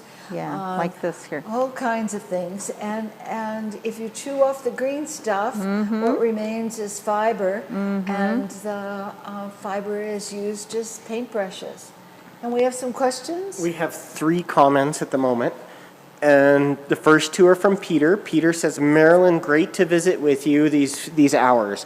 Both Marlene and I have been on here since YouTube since the start, and this is so much more fun than a short visit and at the Marlene. booth. And They also went to go visit their collection while you were on, and they give us so much pleasure. Oh, that's sweet. Thank you, Marlene and Peter. I miss you guys, especially during Native Treasure and also the market. I actually cried when I heard market was canceled. I said, "Oh my gosh." It was so awful for me to hear about all the cancellations. Yeah, well, you know, So- we're going to survive all this. Yes. And we're going to come out a whole lot better on the Oh other side. yeah. I mean, great things usually happen in this country Right. after big tragedies. Uh-huh. So hopefully that's what's going to happen. Yes. And I have one more comment, and it's kind of a strange aside. It's directed at Sandra Victorino. If you're still watching, I loved your demonstration and bought one of your seed pots. Can't wait for it to arrive. Stay well and keep on potting. Oh, well, that's nice. Yes, Send messages. yeah, Sandra does an awesome job. We were so glued to the YouTube and watching her form her, make her piece. I was like so amazed as to how easy she did that. I was like, no one can do that. I couldn't believe it. Well, you know, you can see Sandra's video on our channel. And if you go to youtube.com and then search for Andrea Fisher Fine Pottery, you'll see Sandra's name underneath one of them, and you can click on that and watch her paint as well. And you know, while you're there, if you would please subscribe, that will help us out a whole bunch. And we hope that you enjoy what you see. And yes, we are going to continue on. You know, a week ago I thought, oh man, I'm never going to live through all of this. You keep talking for hours is really, really hard work. It's challenging. I know I give you a lot of credit for doing that. Even I can't do that. I can't do that. I'm sitting there. It's so quiet, and we scare each other because we have a tile floor, and most of the time I have no shoes on. I cannot stand you're sneaking up on Yes, them. and Bryant's constantly getting, you scared me. You could at least clear your throat or something. Let me know you're coming. So know, if I we're go always outside and scaring each other. Yeah, move all the garden hoses and pull weeds. Yeah. And get shovel gravel and all those other kinds of things. I am less tired doing all that than I am sitting here for all these hours and just talking. It's amazing. And I always tell people, now you know what an artist goes through when they go to a show. Yeah. You're sitting there constantly talking to people. And when we used to travel to different places for the art shows, when we got home, they would ask, well, how did you like visiting the place? We said, we're so tired. We just wanted to come home. Yeah. And the first time we went to Las Vegas, Rebecca and I did a show there, and our boys were still underage, so we couldn't gamble. And we said, well, when the boys get older or when we're alone, we'll come back again and we'll have a chance to gamble. The next time I went to Vegas, I was sick. So I think Vegas came here. So there's so many casinos around here. Yeah, no kidding. Yeah. No kidding. Yeah, But there isn't, what's her name, Celine Dion, yeah. to entertain Yeah. here. Yes, but the point I was getting to is it's exhausting trying to talk to people and repeating yourself and trying to explain. So this video virtual thing has really been a blessing to us. I think it's gonna, give more appreciation to collectors, anyone who collects art, or just to appreciate all the painstaking hours it's taken just to form one little piece. Well, that was the whole idea behind yes. this, because people give demonstrations and they last an hour and Yes. they do the same thing over and over again. But there's never any in depth, and there's never any sense of timing. Yes. And how long it takes to make something. Right. And also what sort of skill and talent is in there, and how much Native American pottery is really an extension of the religion. Yes, it is. And that is, for another culture, like my culture, we look at the piece and say, oh, it's going to look great on a coffee table. Or maybe, could you make one that's a little bigger? And have no idea that what goes into the whole situation of making it. Right. And how it is so connected to the person who's making it, and the person in turn is so connected to the earth. Right. And it's been fun, and it's kind of bittersweet that this is the last one, or at least the last one in this series. Right. But we're going to do some more. I mean, we invested in a lot of equipment, and now we're getting all the kinks out and know what we're doing. But you all have done such a great job. It seems like this is what you do all the time.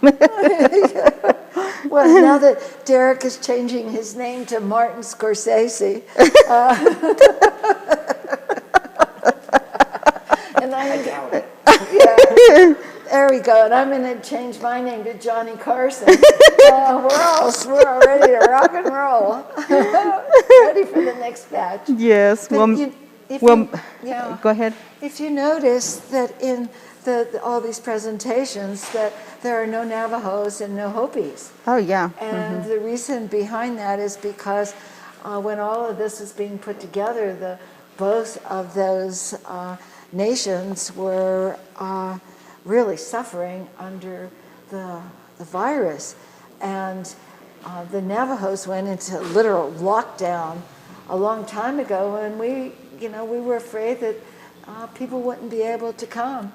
And yesterday we had a funny situation because Carlos Laate is from Zuni, and Zuni has to be back in their houses, not even in each other's houses, but in their house by 8 o'clock.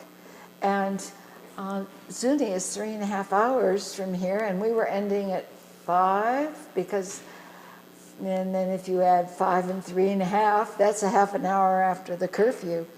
Now, we haven't heard anything. In fact, I'm going to give Carlos a call to make sure that he made it home in time, and he's not sitting in the slammer for being so late. But if you don't come back in time, you're fined $100.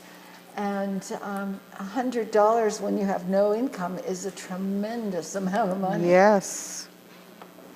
So now what are you doing? I'm still smoothing her out. I wasn't satisfied with the way the back of the shoulder turned out.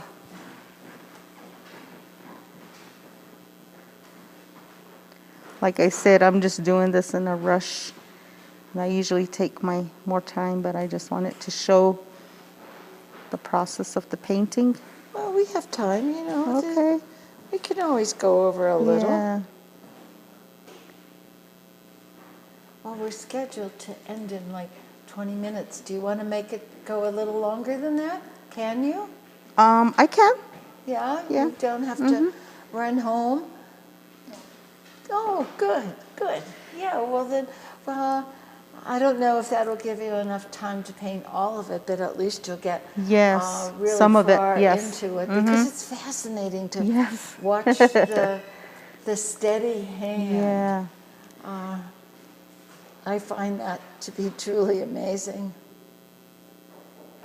especially when people are drawing lines and lines that are parallel to like the table surface. Right. And those lines are uniform and they are evenly spaced.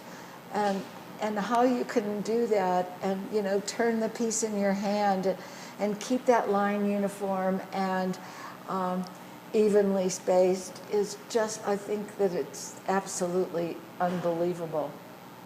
But I guess if you make a lot of pieces, you know, you've practiced a lot. Mm-hmm. Yes. How many pieces do you think you make a year, roughly? Too many to count. I have no idea. I've never really even kept track.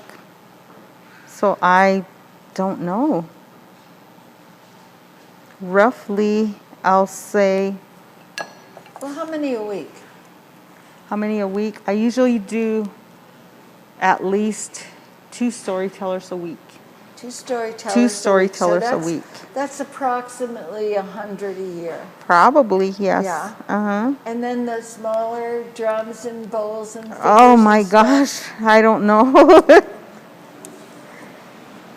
Like So I you're said, I looking can at do. hundreds of pieces. a Yes. Mm-hmm. Hundreds of pieces. Yes. year. So what do? You get up in the morning? You get up early? Are you an early riser? Yes. And And that girl there gets mad at me. Why do you guys get up so early? Bryant will get up at 4 o'clock. at 4 o'clock. 4 o'clock. Well, you know, they say that people that have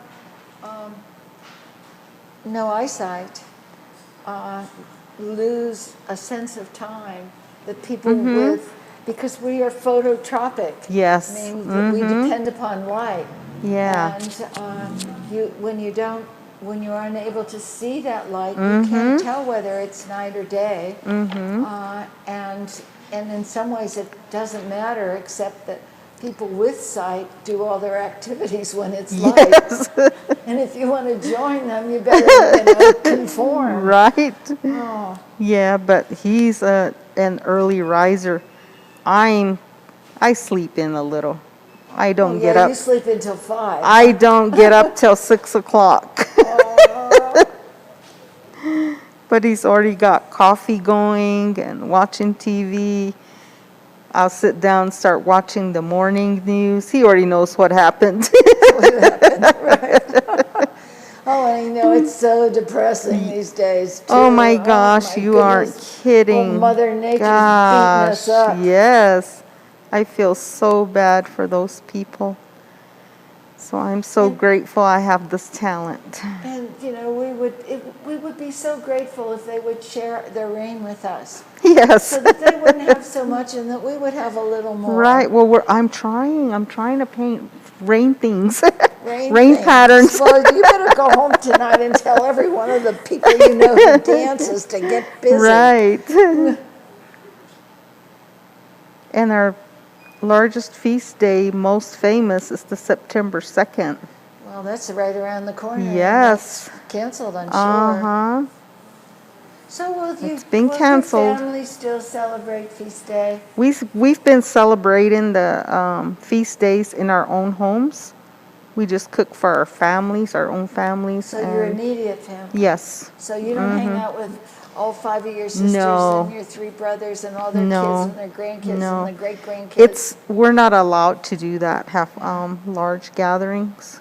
Do you have a curfew also? We do. It's 8 o'clock. It's 8 o'clock? 8 o'clock. Oh my goodness. Yes, you have to be and so in your home. How long does it take to get to Acoma from here? 2 hours. 2 hours. So we definitely have to boot you out by 6, huh? Yeah. Yes. Yeah, but I think we're slowly getting used to it. You know, this pandemic has really made everyone focus more on their families. Yeah. At least that's what I've experienced. You mean this pandemic? The pandemic, correct. And I've gained so much weight. Same here. Oh, it's We not even funny. We need that crime scene tape and just put Right. it all over the kitchen. But we appreciate all the hard work that our Governor Brian Vial has managed to do, and all his staff. They've been great. Have there been very many cases at I believe there's only been 4 deaths. 4 deaths. Yes. And a lot of people testing positive, or a few? Just very few. Very Oh, that's few. good. Yeah. And he's really strict about the. So what happens if you show up late? I have no idea. We race home, so we don't want to find out. You want to find out. Drawn and quartered. Yeah. Set as an example for the Yes. rest of the village. Yes, but yeah, I don't know. We've never been out that late. We try to do what we're expected to do. Well, that's really nice. There's nothing Yes. quite like cooperation. Right.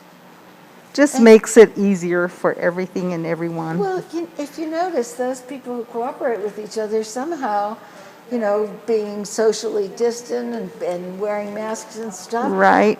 They don't have as many infections. Right. I was so afraid for my granddaughter to start her pre-kindergarten. I was so afraid for her because, I mean, they're so little and you're putting them out there in the mean world. So I just pray a lot for her to be safe. Well, let's hope so. But the other day school, the Head Start at Acoma is only for people in Acoma, Yes. and the kids haven't left since March, have they? They're not allowed to leave, thankfully. So the idea of it being spread. What about the teachers? Are the teachers from Acoma also? Most of them are. Yeah. Yeah, most of them are. So they're really careful, and I really appreciate all that, keeping us safe. But of course, there's some that will try to challenge the rules. Oh yeah. Hey, that's part of the definition of being an American. Right? Too much freedom there.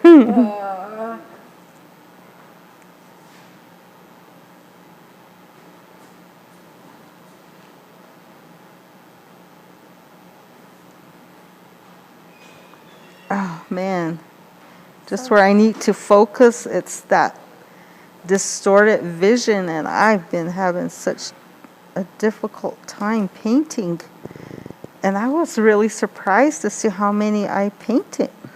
Because Yeah. my vision is so Well, we were surprised too, challenging. because we thought that you were only going to bring us, you know, what we heard. Well, I don't know. Maybe we Who heard from. told you I was? Probably one of those rotten sisters of yours. She'll only bring Spread you. the word, right? They're the ones who spread the word.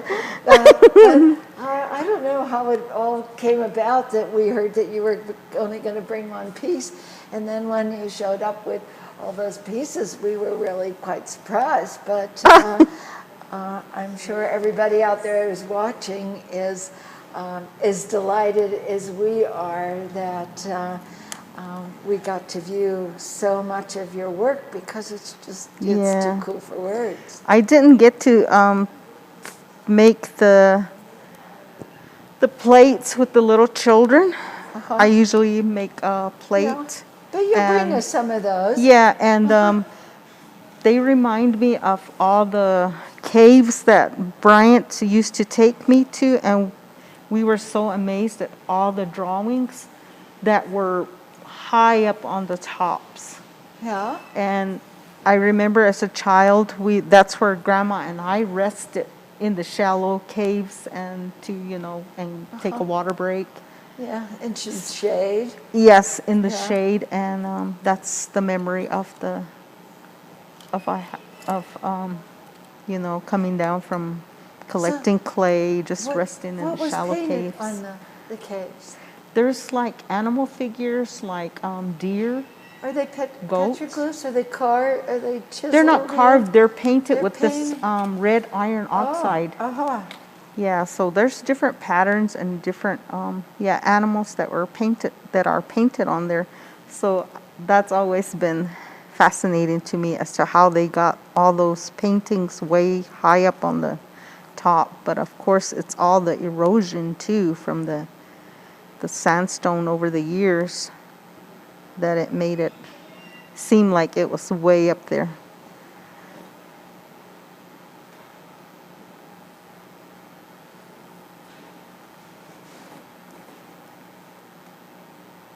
I wish I could see what you were doing, but I'm far away. Okay, I'm painting a little Yeah. kitten.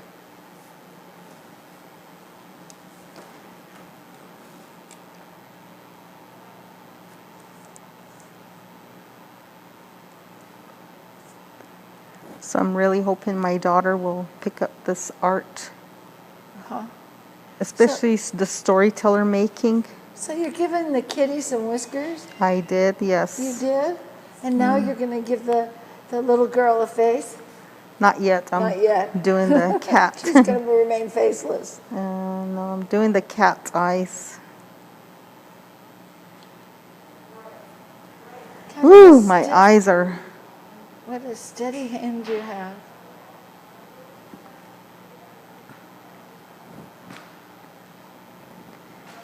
Oh, I love can't- it. We don't want the hairline too far back, huh?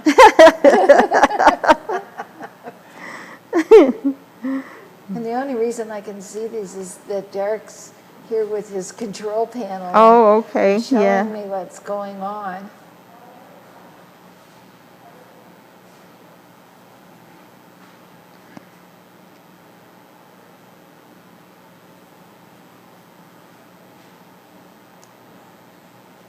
Well, now I'm addicted to watching too. Yeah.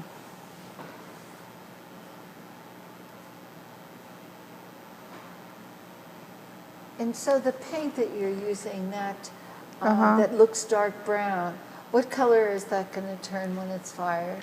A darker, almost black. Almost black. Yes, almost black. And just for review, you said it was made out of The iron oxide iron with the oxide? Rocky Mountain beeweed resin. Uh-huh. Spinach. Yes. Spinach.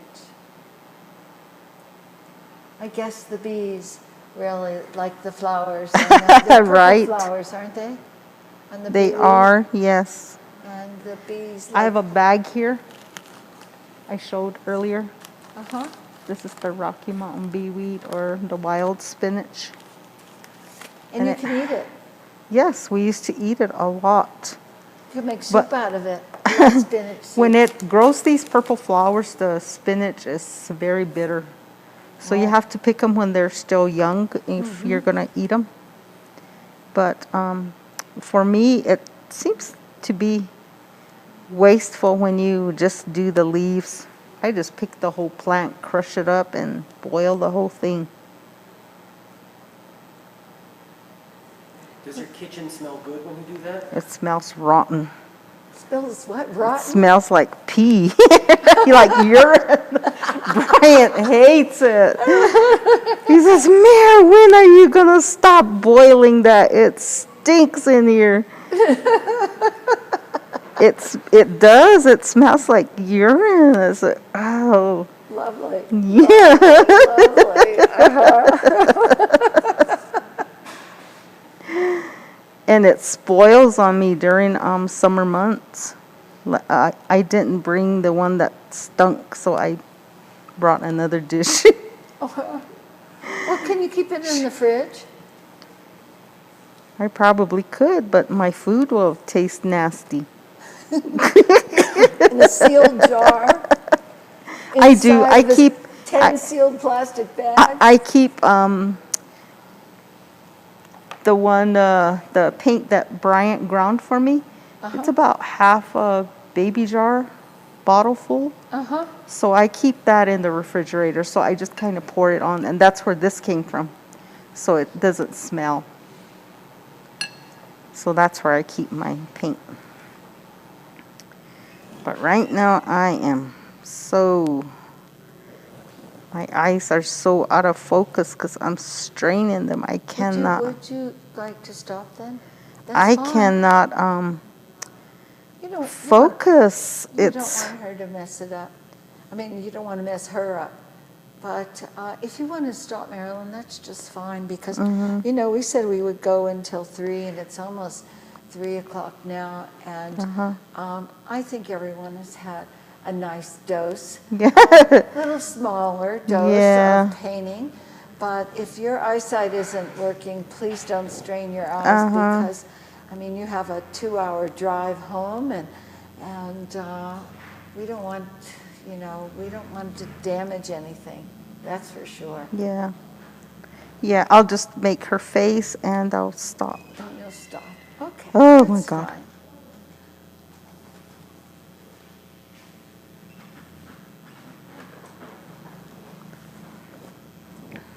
Well, maybe what you could do for the last couple minutes is just, you know, as soon as you're done with her face, is just, you know, have a little quick review of the pieces that are over there on the display.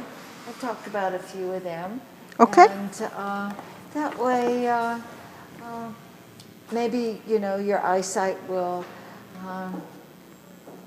sort of let up a little bit. Yes. And then we can Everything starts say getting goodbye fuzzy. and all those other kinds of things. And can you put her down there so that you can see her, the little one that you've done in the camera? Oh yeah. Do you need something for your eyes? Would you like a cold cloth? No, or something? I'm good. I just need to stop painting for a while. Yeah.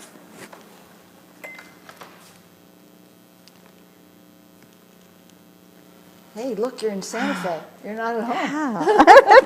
Put your glasses on and realize that. Yes, but I wanted to tell you about this piece that I brought. Oh, good, yeah. This piece, Rebecca and I did a pottery class over at the Acoma Cultural Center. That's on the Acoma Yes. reservation. And I reside right below the old Acoma Mesa top. So I'm very fortunate to have a home there, and I live right close to Rebecca. So she and I got together and we were asked to do pottery demonstration to try to encourage the youth of our Pueblo to continue on the tradition of making pottery, because that's what Acoma is well known for, is the pottery. So we did the class. We had just a few students, but the ones that were interested, we took them to the clay mine. We had them collect the clay, mine the clay, hand process the clay, and we went looking for the minerals for color. So this is the orange we found. It's not that bright tone, but it is all natural. So the iron oxide, we took them to the arroyos, the wash, and we picked up several stones, which are like this. And we had them make paint, and we had them form pieces. So this is the one piece that I did. We had them take their pieces, but this is one that I did. So on the bottom, I put my name, Acoma, New Mexico, 2019 pottery class. And we actually fired this outdoors. Wow. So I'm challenging myself this coming year to start firing outdoors. Now that I've viewed all the ways that you could, you know, fire pottery and have the piece, you know, not break or have it more safe, which is to build a tin box or the milk crates that some women were using. I don't know where I can find one, but I'm willing to test. If You know, anybody's watching and knows where our Yeah. milk crate is, Yeah. will you please email us or give us a call, and we'll figure out how we can But, get it here to New Mexico But I want so we to, can give it to Marilyn. yes, I It's gotta want be to a fire metal my milk crate. pieces. Yeah, a metal one, not a plastic one, please God, not a plastic one. But I really do want to attempt to try to paint, fire my pieces outdoors.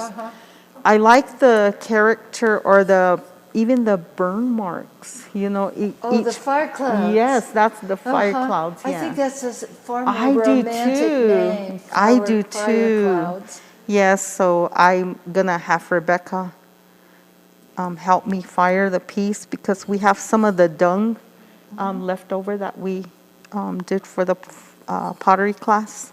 Well, Rebecca fired a pot in my front yard. She did. Oh, yeah, she did. That had to be fun. It came out just fabulous. So she's a good person to learn from. Yeah, she is.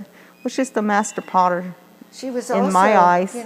teaching Franklin Peters. Oh, yeah. How to ground fire too. Yes, and we I hope that remember he's him gonna do asking that. me all kinds of questions about pottery, and it's something we need to share with our younger, Oh, absolutely. Yes. And be stern. I don't know about that, but sometimes you can't really force anyone to try to do anything. It has to be a passion of theirs. Yeah, it has to They come have from to within. want to, yeah. And I find that, yes, we had that pottery class, but it should take a whole year because you have to find the stones to Yeah. make the paints on. You have to actually go mine the clay. You have to actually know where to collect the colors if they're interested in colors. But the main thing is these stones. Yeah, And not everyone has the matate stone, yeah. to grind the clay on, to make the paint on. So that's what Rebecca and I were, talking about is, yes, we taught the class, but that's as far as it goes because you need these supplies before you can, Before you can even start. Exactly. People that are painters, they can go to the art Oh, supply yeah, store yeah. and you buy canvas and brushes and paint and tubes and all that other stuff. Yeah. But you have to find all of your materials. Yes, it's almost a first. year-long commitment if you really are interested. And then, that first lumpy ashtray that you make. Right. After a year's worth of work of finding the materials. And I was telling my grandson, the oldest grandson, that I needed paint rocks. And he says, okay, Grandma, I'll go find you some. He brought me boulders back. I have so many this size and larger. I said, these rocks are going to outlast me. But they make great paint. Yeah. Look at how many. Wow. It's just smooth on different places where Bryant has ground. I have years supplies. Right? Hundreds of years supply of the iron oxide. Well, can't you take like a sledgehammer and give it a smack? That's what Rebecca was doing. Yeah, She just give has it a a big lot of the smack. little smaller rocks, and those are great because they Yeah. make black paint. There we go. Yes, the redder the shade, it's really black, almost jet black. And those are the pieces of iron oxide my grandmother used to. So as you saw on her piece that Rebecca got, her paint was very black. Well, we have an interesting, it says, this is a question for both Marilyn and Andrea, but there are like 35 parts to this question. Thanks, Dan. Dan from Okay. San Diego. We can always count Yeah. on you to ask good questions. And what he said was, from watching this series all month, as well as visiting galleries throughout the Southwest, it seems like a lot of beautiful pottery is created by Pueblo artists each year. My question is, who are the customers? Are they mostly tourists who want to take home a souvenir to their visit to New Mexico? Or are they serious collectors or casual collectors? Is there still a strong demand for handmade pottery? And the answer to all those questions is yes. Yes. Long questions, short answer. Yes. All of those people are my customers. Are all those people your customers? Yes, they are. Yes. They're collectors. I've had some friends and collectors, fans since I started. Yeah. They've collected, how my pieces have evolved. They've sent me photographs as to how many pieces they've purchased in all the years, and I just love seeing them, how much my work has evolved through all the years. I mean, even I find it amazing Well, one that I was category- able to yeah. create so many. One category that Dan didn't ask in his questions Uh-huh. about tourists and serious collectors or casual collectors, there's another source of customers and the ones that we sort of like the best, and that is museums. Uh-huh. And we sell to a lot of museums, and what's really fun is we work with oh my God. Oh my God. Hi, I sis. don't believe it. Oh my goodness. I can't get over this. Oh, look at you guys. Oh, it's just so incredible. Well, all those messages we were getting from family, family is here. We haven't seen her since this started. So you've been driving all that time. Oh, that's wonderful.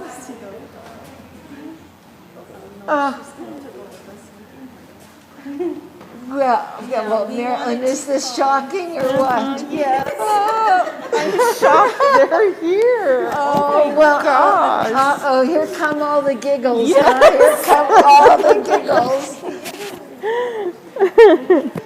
So, I think each one of you should tell the whole world who you are. Go ahead, Diane.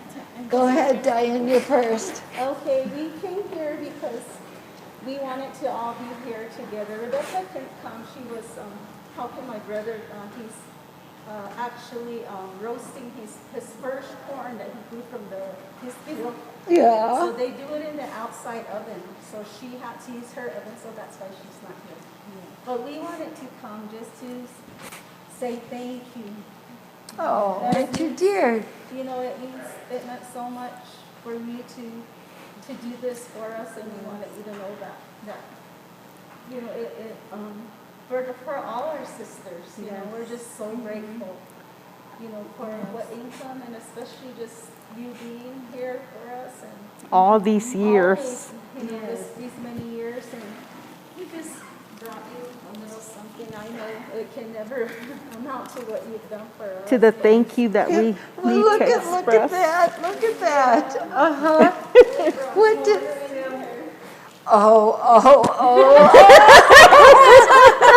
Oh my goodness. Oh, look at... Now, who are all these young punks in this picture? My goodness. So she won't forget us. Listen, believe me. You're never gonna forget us. Believe me, you ladies are not forgettable. Not at all. Well, thank you. Oh, this is so wonderful. I wanted to have them put the unforgettables. Derek, can you make sure this is in that people can see this wonderful picture? They are just so... Yeah. This was what, 30? This is 30 years ago. Yes. They have, 30. Go ahead and 30. give it to them. Wow. I made this dress for you, Andrea. It's like, Oh, do I get to be a member of the family Yes. too? Aren't you nice? Oh, thank you. Oh, I love it. Just something you can wear at home. Oh, and it's the perfect color. Well, okay. Okay. Yes. honor people. Oh, this is Yes. beautiful. Oh, thank you. Now, can I have some of the pottery talent that goes with this? Yes, am I part of the group? Oh, well, thank you. And I just love all your colors.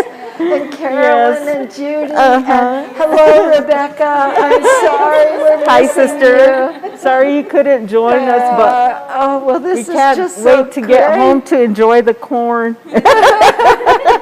She better have it ready when you get there, huh? This was our way of saying thank you for all that. Oh, well, you are just, you Yeah. gals are the best. She has such a compassionate Does heart. Derek get a dress too?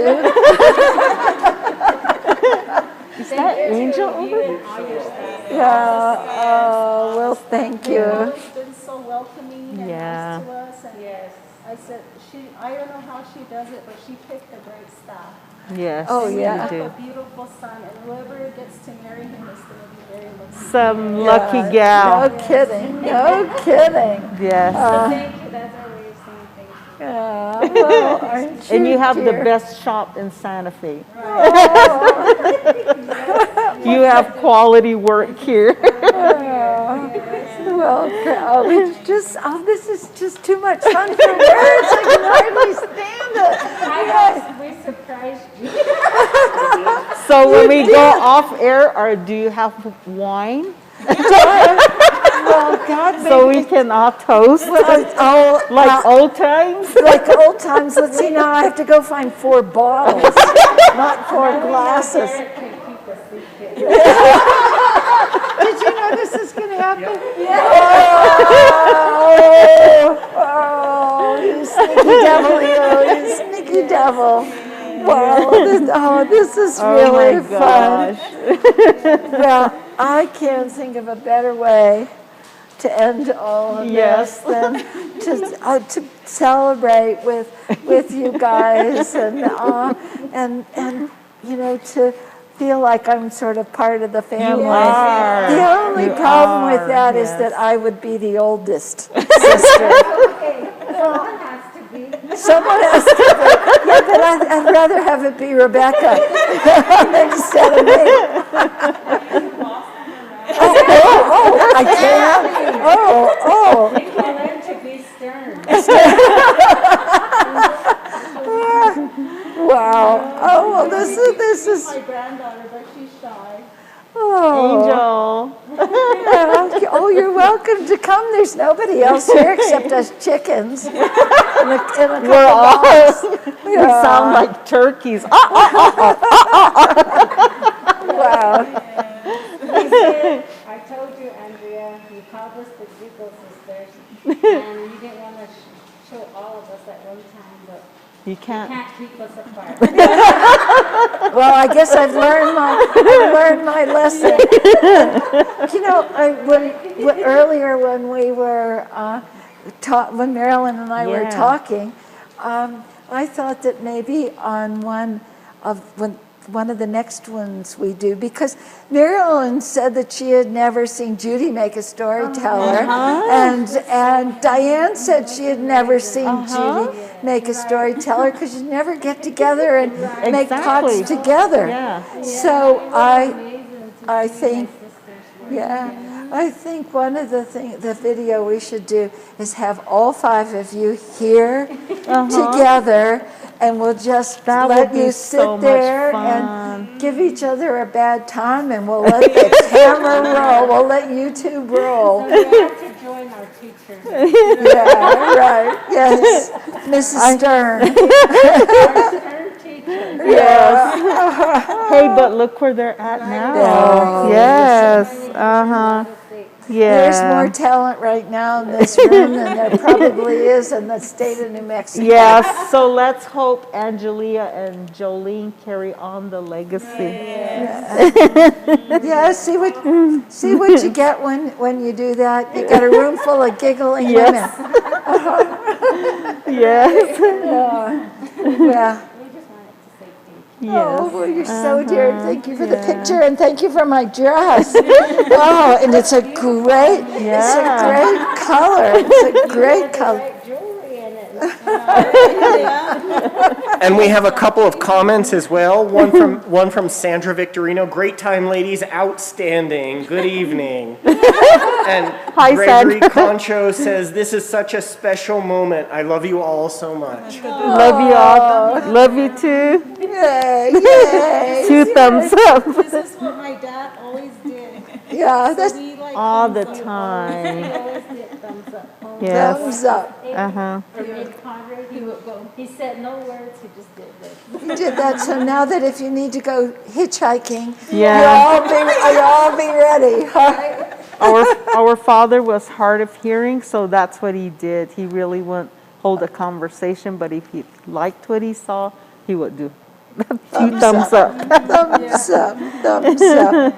Wow. Yes. We'll tell you afterwards how we had to get ready so fast. Oh, do you mean, Tell her, you should have seen Judy in the parking lot. I knew that I was gonna say. I said, Judy. I'm She sure just there's got out of cameras. the car and she just let her pants fall. And well, I'm glad you're here instead of being arrested for indecent exposure. we put our dresses on in the car driving up. That's what I did. Because I was telling you that this is Caitlin's first dress. Uh-huh. And she did the stitch witchery or whatever, the iron on. Yeah. And one side was coming off when I put it on this morning. Uh-oh. And I said, oh, shoot, I didn't even, notice she didn't sew it Yeah. on. So I had to sew it on coming up. And when I found out that it was that stitchery, okay, I tried to iron it. I burned a big old hole in it. Well, with a strategically placed piece of jewelry.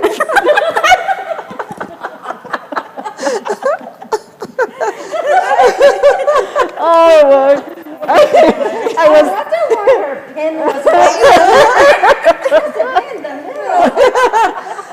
Well, we can now call this Confessions of a Native American Wardrobe. dark confessions. Hi, hon. I wish you could be here. We love you so much. Oh, I wish you could be here. Wish we could give you a hug right now. I love you and I miss you. We love you. And happy birthday, Baba Christopher. I love you, Baba. Oh, and happy birthday, George. Yes. We can't go So- through our whole family list. It's, But I hope you're surprised, Andrea. Yeah. well, Thank you. thank you. I Yes. can't thank all of you enough. This has been so much fun, and I mean, Everybody's this thoughts was of not only the compassion. frosting on the cake; it was those big gooey flowers, the roses they put on the cake too. Thank you The kind so that much. puts the calories on. Yes, right, yes, for the pandemic. Yeah. Exactly.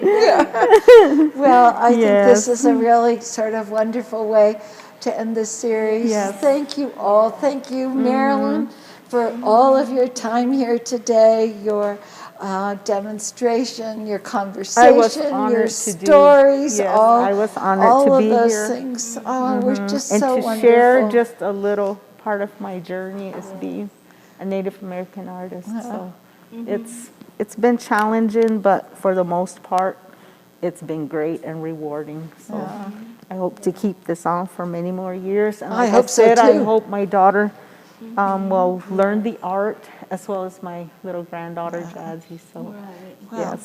I hope you all keep it up. We're thanking Marilyn for Yes. everything she's done. Oh, thank you, And we sister. also have a Thank comment you. from Bryant Thank who you. says, "Miss my beautiful wife," and Cinnamon is confused.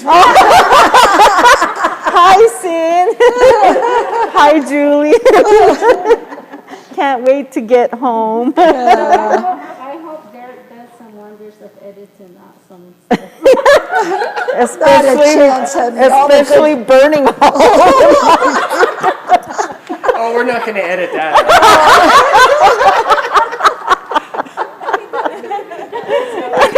I know. And to all the other potters, I'm sure they're doing it as well, and I'm sure they will all have like like to been in these places too with you, Andrea, but I know they're very thankful as well. Yes. Well, So thank you your again. words are very And kind. thank you, everyone And keep who's up the work. tuned I need to in. pay the rent. Yes.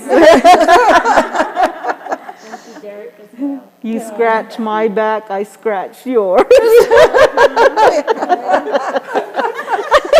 Now would be a good time.